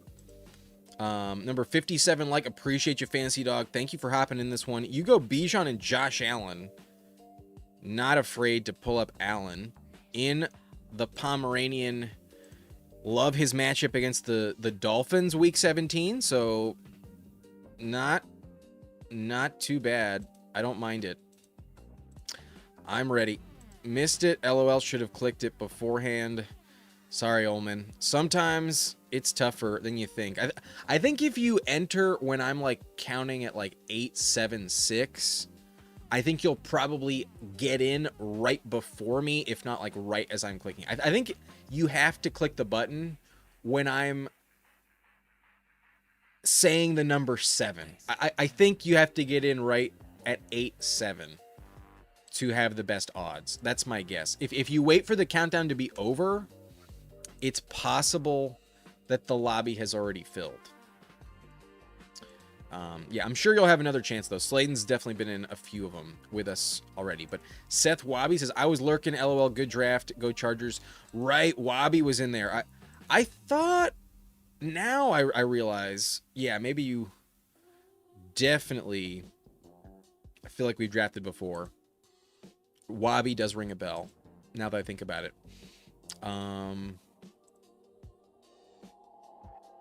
We'll see what Brocky does, but I'd happily take Devontae to move off of the Kyron investment. T. Higgins already off the board, so not going to be on this team. Zay Flowers was taken. Ooh, Tet before Devontae. I will scoop that up for sure. Love that for me. Definitely happy with that. And then Flowers already taken. Gonna grab Devontae. Maybe I go Mike Evans.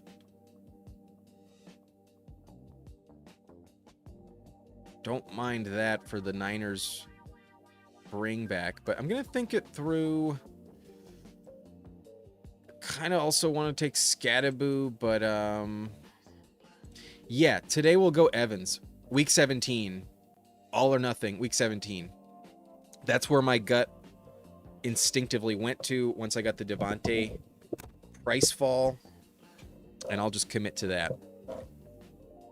Yeah, Smith, Evans, let's go. In the overfill, I assume. Slayton failing upwards is getting the 101 in the overflow. I mean, yeah, it's also not the worst case scenario to be in the overflow, but need to do a 15-second count. If that's what I'm gonna do, I might have to do what Huhames does and create a drop for it. I should probably edit together a drop if that's what I'm gonna do, because honestly, I'm getting a little bit tired of counting down myself. Like it's not the end of the world. It's fine, but it's a bit annoying at times. So if all else, I should probably do that if I'm going to jump up to 15 seconds. Don't want to count for 15 seconds. Genty McBride stack. Let's go.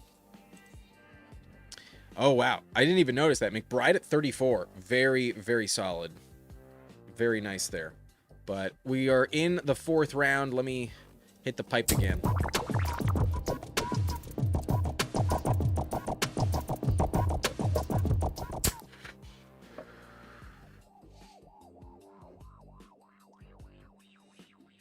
Yeah. Basically, the 6-7 lore just only grows from here. I still don't understand why Devontae Smith goes so high in that passing offense, but Matt Harmon adores him, so I click warily. He's really turned up well when A.J. Brown's been out of the offense. He's had like a lot of... He's averaged like 17 points per game a lot of the time when A.J. Brown's off the field. But Team 3, no to fear, going balls to the wall, 0 RB, goes 5 straight receivers. Very interesting. I hope they stop at 6. That is notable. Puka, A.J. Brown, Olave, Jamo, and Romadunze. I mean, it's a good receiver room, no doubt about that. That might force some other people's hands, you know. There's some teams without much receiver depth. Like the CeeDee Lamb team, Spurs, only has 1. The team at 10 doesn't have a single receiver yet. Waddle falls to 55. And it's possible that I get Lamar at pick 60. I'm not sure. Not sure. Matt Harmon been wrong so many times. I mean, I've been wrong many times, you know, like, just because somebody likes something doesn't mean it's a lock to happen. Lamar goes at 57. Tate at 58. Would have liked Carnell Tate again, honestly. Tyson off the board. Not gonna take. Damn. Do I just take Bucky though? Shit. That's kind of interesting, in all honesty. But I'm actually gonna pull up Jalen Hurts. I know I'm taking Hurts. Damn, Bucky in the 6th. Fuck.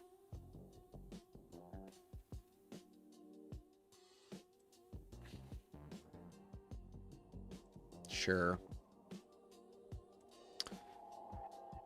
All right. I guess I have a price for Bucky Irving. 6th round. I'll do it. But definitely drag my feet to actually click the button. A.J. Brown getting traded tomorrow. That's for sure. I doubt it'll happen on past the 2nd. If it's not tomorrow, it's the day after. Team 3 could aim for Drake May in case he signs with the Patriots. Definitely. A lot of teams do that. A.J. Brown's gone, but Lemon, Hollywood, Wicks are all there and joined by 2 tight ends. Yeah. I don't know about Hollywood, but Lemon is interesting. Especially at a discount. Like if Lemon fell back to me at 84, I would auto-click Lemon. Wicks, though, not my favorite click, but worth mixing in. It's June 1st in 5 minutes, and you know what that means. I believe at noon Eastern time, so 9 a.m. my time, is when the phone can finally ring on AJ Brown and the cap hit is cut in half. So it might happen instantly. It might happen at 9:01 a.m. Maybe only 12 more hours or less until AJ Brown is a New England Patriot, or maybe he goes somewhere else. I'm kind of hoping he goes somewhere else. It'd be more entertaining if he went somewhere else.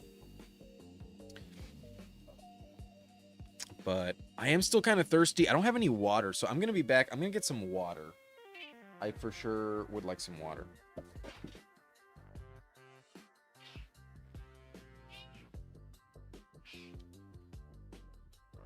I forgot. I actually poured myself a mug earlier that I left on the coffee table. I was like looking for that earlier, and I was like, where the fuck is it? I totally thought I had something, but finally found it. And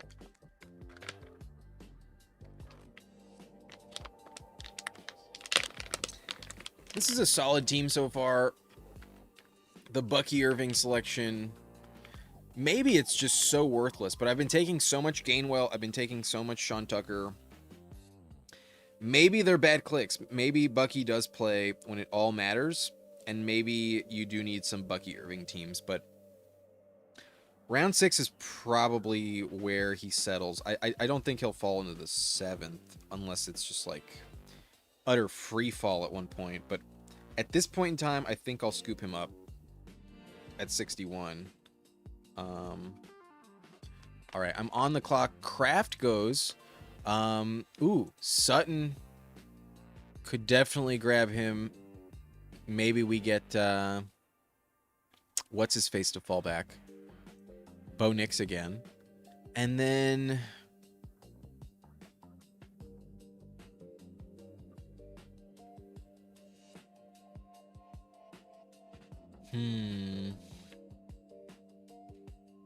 yeah, against the Jets in the final game, that's definitely not a bad spot. But I kind of just want to also go Brock Purdy. I kind of want to just reach up. Yeah, fuck it. Fuck it. It's the $3 palm. Let's go Brock Purdy. Let's just lock in Brock Purdy. He's not going to circle back at 108, most likely. Probably not. The CMC drafter, I think, would take him at 104 if he's there.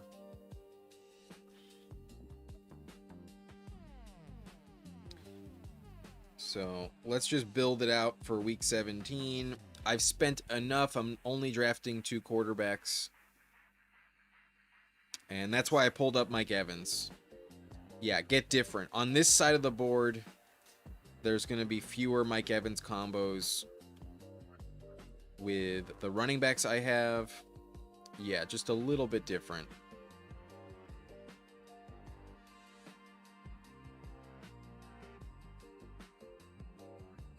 From the 12th spot. There's also a world where Bucky is like this year's Joe Mixon. You know, like he's expected to return in the summer or the fall. Or after Thanksgiving. Or, you know, his first game is week 13. And he's so slowly eased back into the offense. He's just horse shit. Or he just never played. Like, there's a chance he doesn't play. I think that chance is slim, you know, but like in terms of the falls, Bucky Irving and Josh Jacobs used to go in the early 3rd. Bucky, you know, doesn't have the same problems that Jacobs has at the moment, and yet he's fallen much further. On the last draft, I had some stacks lined up that got taken. I should have taken Murray instead of Goff and backstack. Tesla for Goff was taken 10 spots above ADP. Ooh, that's a bummer. Yeah. The Tesla stack, though, not the most valuable thing in the world. But, yo, we just hit midnight. We still got 52 people watching, 60 likes. Y'all are awesome. And it is officially Monday. So it's a school night. And y'all are still watching into the next day. Appreciate y'all very much. And, oh, I'm hopeful for it. Come on, Brocky. Left me Ricky P. Nice. It all works out in the end. I think this is just what I'm going to do. Makes the most sense to me. Give me the first round. First round receivers. Year 3 breakout for Pearsall. Year 2 breakout for Golden. Let's hope and bet on it. We did not get Bo Nix to make it back, but given what I spent at quarterback, I wasn't really hoping for that. I didn't really want to take Bo Nix there, so glad I wasn't given the option to. Kind of just rectifying the previous draft, not having Bo Nix stacked, but it's all right. Sanka, probably my least correlated BBM draft. It's summer, bro. Not officially. Summer starts June 21st. Last I was mistaken. It is still spring. To be perfectly accurate. I was grasping for something at that point. Sometimes it just doesn't quite work out the way we hope.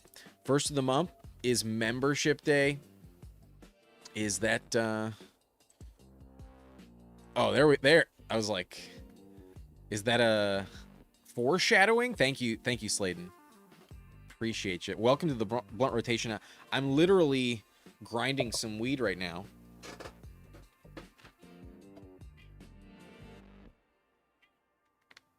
So use those emoji. Use that blunt emoji for the first time. See how you like it. Give a little test drive. And we'll take a rip for you.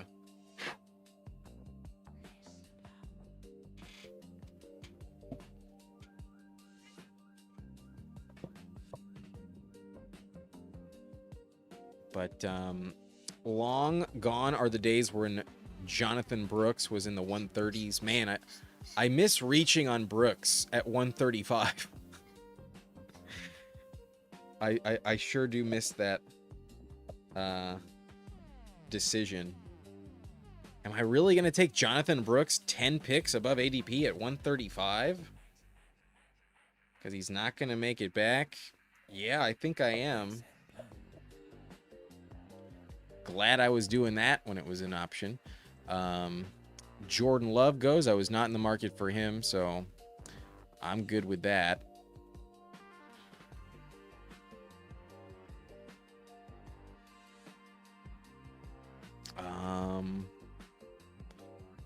Oh, here we go. Bottle service for light. Let's go. Oh, I'll make my picks first. How about that? Goddard, I think for sure. Would have loved for Kittle to circle back, but it seems like he never makes it this far back. But I'll go Goddard here.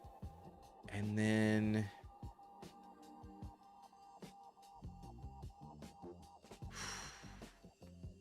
interesting choices. I'm probably just gonna take Jaden Higgins. I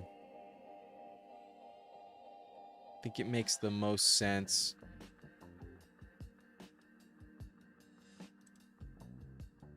Not gonna see a receiver of his caliber, his potential at least, coming back around. Receiver gets tough moving forward, so yeah, we'll take him there. But yeah, let's take a rip for Sladen. Welcome to the blunt rotation.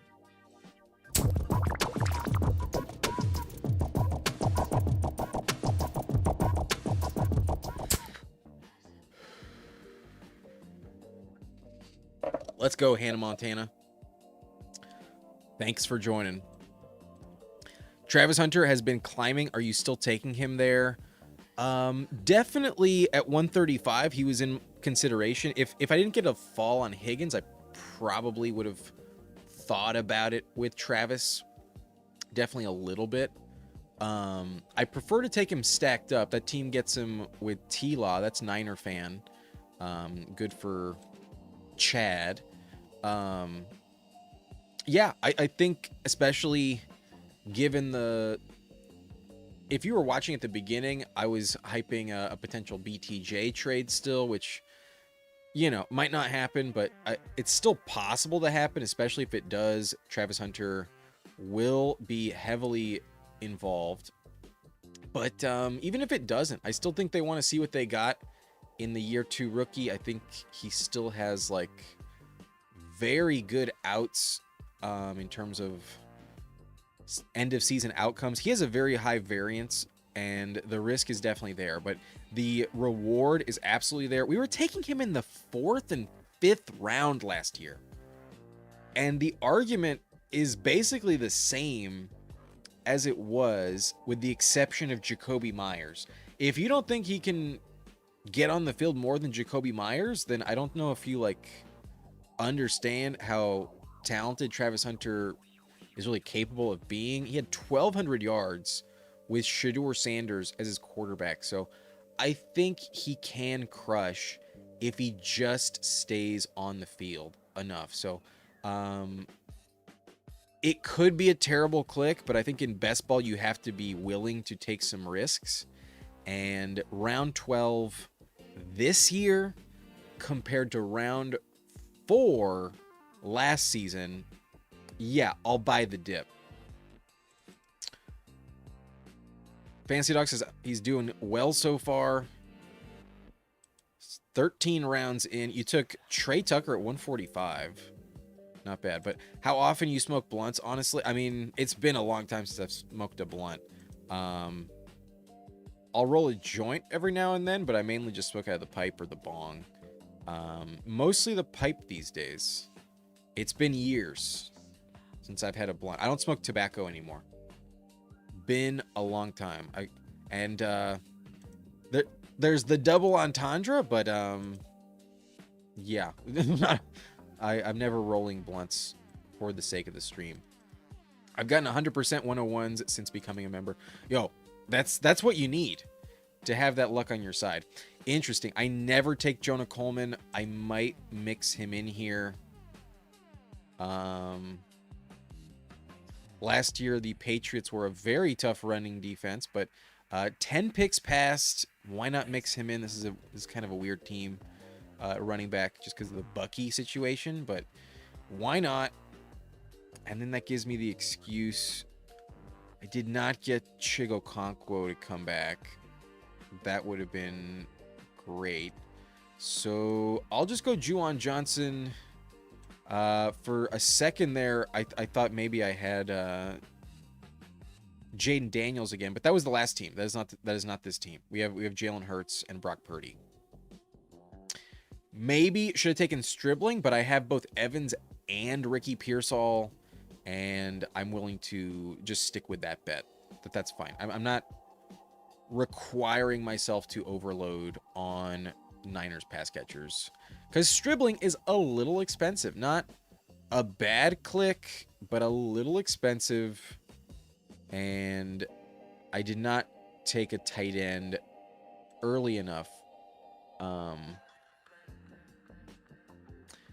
to feel like I can pass at this stage of the draft and not regret it later on. I think Juwan Johnson is a big tier break after a lot of the names that just went off.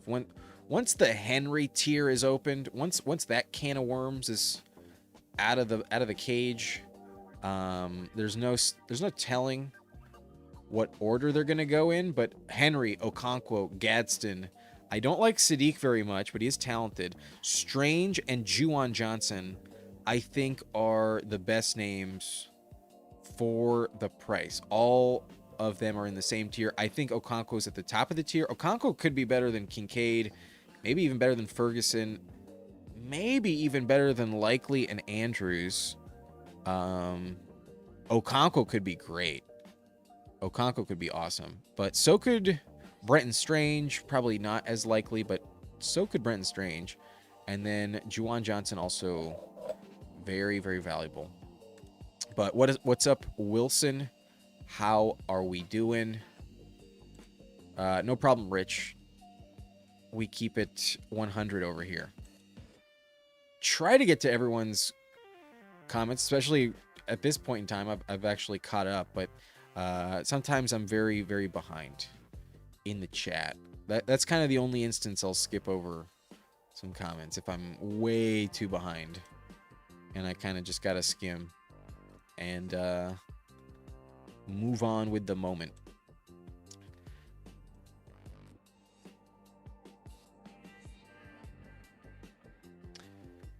All right, let's revisit the team structurally. How's it looking? A 2-4-6-2 so far. About to be back on the clock. Jalen Hurts, Brock Purdy. I can definitely stop with that. Hampton, Henry, Bucky, Coleman. Not bad. Devontae, Mike Evans, Sutton, Pearsall, Golden, and Higgins. We're chilling, but can definitely use a little bit more. Goddard and Juwan Johnson. Not too shabby.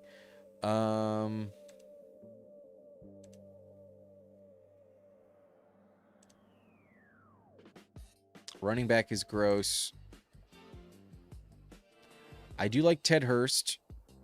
For the price, getting back in on Tampa Bay is pretty legit. We took Igbuka and Godwin on the same team earlier. And then tight end is a little tricky, but my backstop with Freiermuth is always viable. Let's mix him in. And yeah, pretty solid. All three have different buys. Cade Otton, also a legit click, but the same buy as Goddard. So I don't take him, but maybe I should have taken Jake Tonjes. Perhaps that was a better click worth waiting on. But in theory, I could still take him because I'm not going to take a third quarterback. I'm done at the position. Receiver's good enough. I think I can get away with it. There's not many stacks I like remaining. Like, other than Dontavian Wicks, it's like, I don't think so. I'm sure someone's going to say I should have taken Eli Stowers, but nah, I'm good. I kind of just want to bet on Goddard and Devontae with Jalen Hurts. I think I'm good with that ultimately. The Bucky bet, very, very odd, but worth a gamble this late.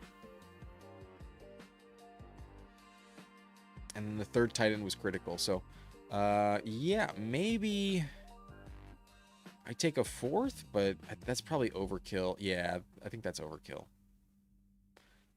Probably not worth it.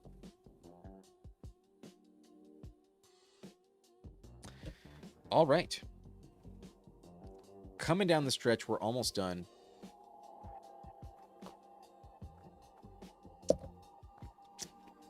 Slayton, there's always Christian Kirk with pick me energy in round 18. I think I'm going to pass today. I have Evans and Pearsall, and I pulled up Mike Evans with Brock Purdy. So I made a big bet on Evans on this team. I'll ignore Christian Kirk. Double stacking Philly, double stacking San Fran. I definitely need a running back. I could see maybe some slow early season production out of Bucky and Jonah Coleman. So maybe Emmanuel Wilson fits this build. There's always the potential that James Conner is cut by the team, given a veteran solid allowed to sign with Green Bay. That's an high upside swing, but could also just be way too injured at this stage of his career to really contribute at a high rate or for more than like 3 games. Probably going to get banged up. Probably might not be on the field in the fantasy playoffs. So not in love with the James Conner bet, but definitely viable.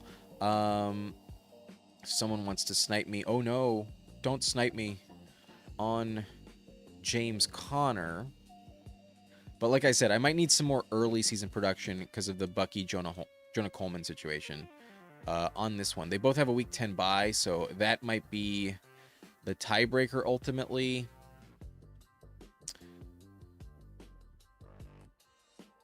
But The real name I wanted that I was saving is Jordan James. I think I'd rather just go Jordan James and bet on the Niners game against the Eagles again. And then y'all are hyping up Kayshon Boutte in the chat, but not sure I'm going to do it. Taekwon's interesting. Wicks makes the most sense. Haven't taken a ton of them. I think it makes the most sense. Yeah, I'll take Dontavian Wicks. I'm not going to take Eli Stowers. I'll mix in Dontavian Wicks, but perhaps he doesn't really ever get on the field. Maybe he does not, but not a guarantee. They get a receiver back in the trade. They might get a different position, and Wicks might be the clear number 3 wideout. And who knows, maybe Lemon gets injured or something. Maybe, just maybe, something else happens. But all right, interesting team. A 2-5-8-3 on this one. Out of the 12th spot, we take Jalen Hurts and Brock Purdy both. At least double stacked, if not more than that. Hampton, Derrick Henry, Bucky Irving, Jonah Coleman, and Jordan James. Very viable. I hope Bucky plays. But Henry and Hampton might have to carry me for a few weeks. Because I'm not expecting Coleman to do much until Dobbins gets hurt. Coleman, though, 10 picks past ADP. It's worth mixing in, especially in Week 17. Not the safest bet to trust Dobbins down the stretch. So in the money week, maybe Coleman is who you need. But then receiver, the bet on Devontae. I appreciate the discount, fellas. We got him 5 spots past ADP. I was very happy with that. Mike Evans, we pulled up, though. So just getting unique at the turn with Cortland Sutton, Ricky Pearsall, Matthew Golden, Jaden Higgins, Ted Hurst, and Dontavian Wicks. Fun receiver room, solid depth, and interesting stacks. Higgins is number 6. Honestly, maybe I didn't need wide receiver 8, but 3 tight ends with Goddard, Juwan Johnson, and Freiermuth definitely felt necessary. I'm happy to have the Goddard stack for sure, but perhaps Jake Tonjes would have been better than Freiermuth. So maybe a 6th running back would have been the move. Maybe I should have taken Sean Tucker if I was worried about early season production. But in order to take Sean Tucker in this one, I would have had to grab him instead of Juwan Johnson. Danimal took him at 170. Wise move, Danimal. Very, very legit. Yeah, I'm not regretful of anything. I think I played it properly, and then who knows on Dontavian Wicks versus someone else, but it is at the very least stacked the fuck up. So I'll take it. In the Pomeranian, I like this build. Easy to advance. We got a 4 out of 12. Then it gets tough. 2 out of 10 is pretty decent, but still not the easiest thing in the world. 1 out of 8 isn't that. It could be much more difficult, but it's also not that easy. And then a 940% final, a gauntlet you got to build exclusively with Week 17 in mind, because your chances to actually make it there, you know, in a way they're slim. It's a big contest, over 100,000 entries and only 940 people. So less than 1 in 100 can make it. The odds are still slim, but compared to other contests, they're fairly high when you really think about it. A lot of contests are typically 1 in 400 historically, so a little bit less than 1 in 100 will make the final. Might as well swing for the fence once you get there, given the payout structure. 50K up top, but if you don't make noise in the final, yikes, it is not looking pretty. $10 if you suck in the final. Bummer. Bottom third only gets $10 from the final. Bummer. But that's not what this contest is. That's not the point of the Pomeranian. If you want to make a lot just to make the final, then draft BBM. $37.50 for the final. much different. Okay, we had Spurs G in for the first time. My voice is getting a little faint and tired. It's past midnight. We're gonna look at Fancy Dog, Danimal, and Spurs G. If anybody else is new, hasn't had a team review tonight, let me know. But sorry to Niners fan, I just don't think I'll have the time. I already gave you one on the last go around. So that McBride fall, very interesting. I'll just skim it right now. Love the Hunter click. C-Rod on that team as well. Addison and Kyler. Really awesome price on Malik Willis. Holy shit. I would have probably taken Malik if you passed and I got him at 156. Really good price on Malik Willis. And then you do take Stribling as the Niners fan. Close it out strong. You do go with Booty as well. Yeah, not bad. We're also talking ourselves into Carnell Tate. I like it. I might have taken him over Bucky Irving myself had you had passed. So good click with Carnell Tate. Very legit click. Okay. We'll take a look at Fantasy Dog. Not just a member, but also a moderator in here. Longtime viewer. Thanks for joining us today. You pull up Allen at 24. Also pair him with Mahomes. Elite quarterback room. Bijan, Swift, Pollard, Mason, Emmett Johnson, Katron Allen. Really strong running back room. Rashi is stacked. Adams and Alec Pierce. Debo is the fourth, though. That's kind of tough. Also reached at 144. Don't love that. Reached on Trey Tucker, 145. Technically, their ADPs would not indicate they're making it back to you, but still. Holy shit. You passed on Omar Cooper. You passed on Jalen McMillan. And then some other names I don't really fault you for. But I think I would have taken Omar over Debo. And I think you still would have had Debo on the board at 168. So I think Debo was a misclick. Not that he's a bad asset to have, but 2 rounds too early on Debo, if you ask me.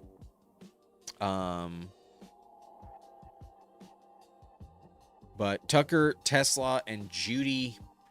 Judy's not my favorite, but he's also interesting.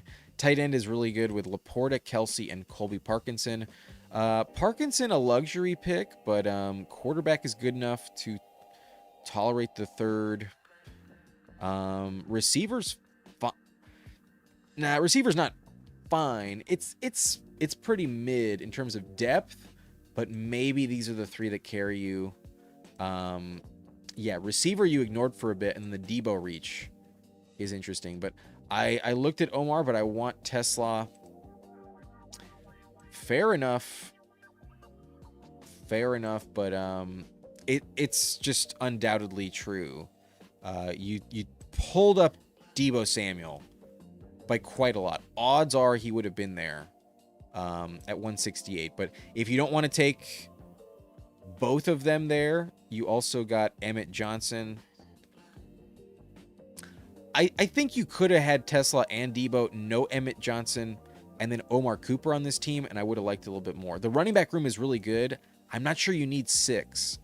One of these 2 is a bit of a luxury, and I think it's reaching on Emmett at 169. Yeah, give me Debo instead of Emmett here. That's probably what would have happened if I had to guess. He's usually available.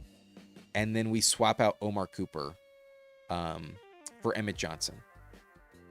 Like, just too early on Debo. But still a legit team. Receiver could have been a little bit better. Danimal with Baker, Daniel Jones, A-Rod. Very legit. 3-5-7-3 with Gibbs, Travis, Jeremiah Love. Love that you waited for Sean Tucker and Emmanuel Wilson. Really strong running back room with the correct draft allocation. Very, very solid. Wide receiver 1 is Terry. Also has DJ Moore, Parker Washington, Michael Pittman, Josh down Stephon Diggs at 119. Pulled him up, but as the 6th, very, very legit. And then Jalen McMillan, number 7. Pretty fair. No complaints. Maybe an 8th, though, could still help you. Because Tyler Warren on this team with Kate Otten and Njoku. Let's say instead of Jalen McMillan at 146, you take any of the tight ends that went off right after. Any of the tight ends, I think, at this point in time, are a little bit more valuable than Jalen McMillan.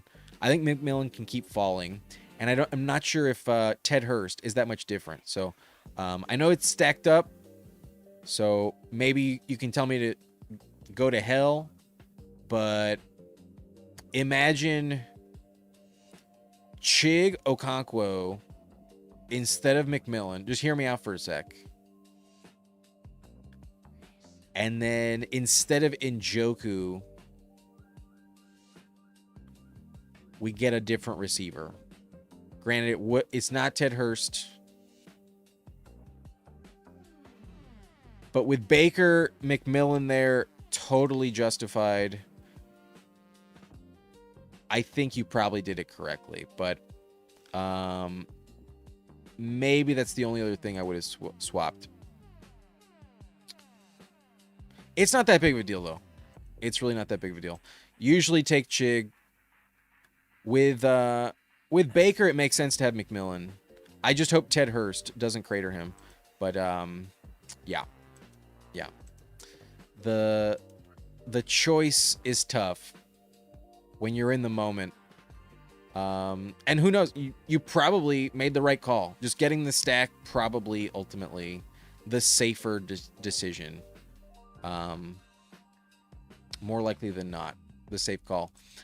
We mentioned another team in here. It was Spurs, and then I think we're out.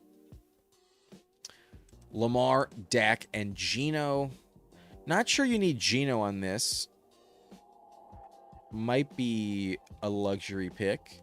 Saquon, Javonte, Jacobs at 40. Rico and Dobbins, very viable to stop with 5. Yeah. Very strong running back room. And if Jacobs gets suspended, you're still perfectly fine. Especially with early season touches from Dobbins locked up. Receiver room has CeeDee Lamb, DK Metcalf, Romeo Doubs. So a little thin already. Shaheed, Flournoy, Jeremy, and Surratt. Good luck with the rookies. Yeah, receivers thin. I'm sure you already know that. Jake Ferguson, Brenton Strange, and Eli Stowers.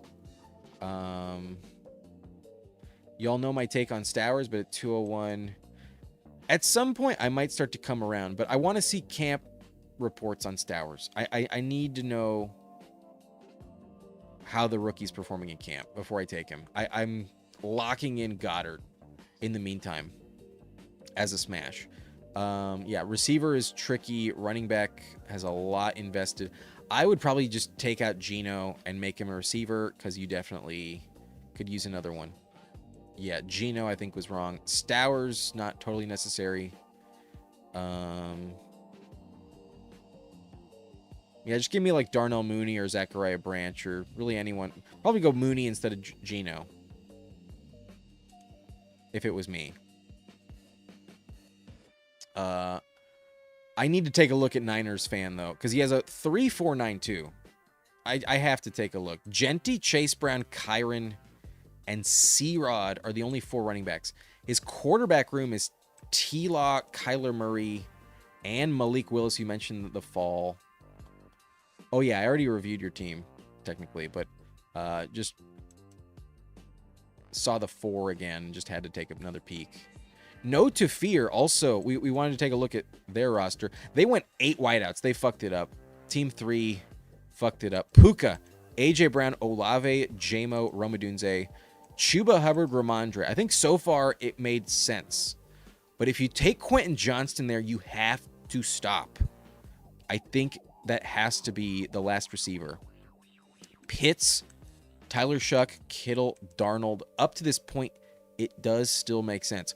Woody Marks, B-Rob as the RBs 3 and 4. That's kind of brutal.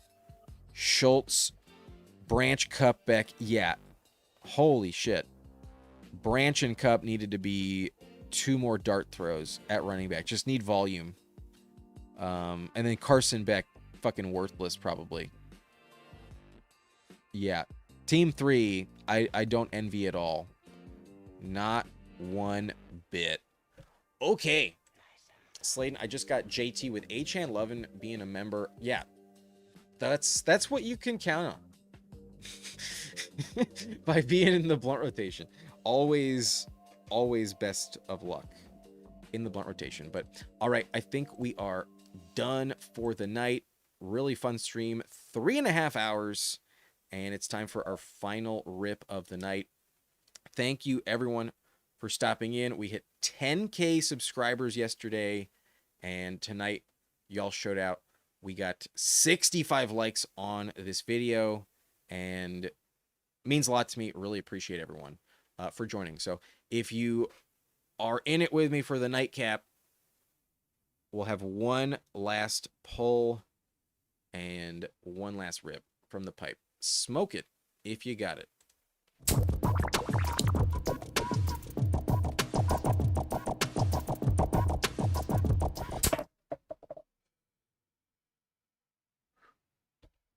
Peace out. Bye-bye.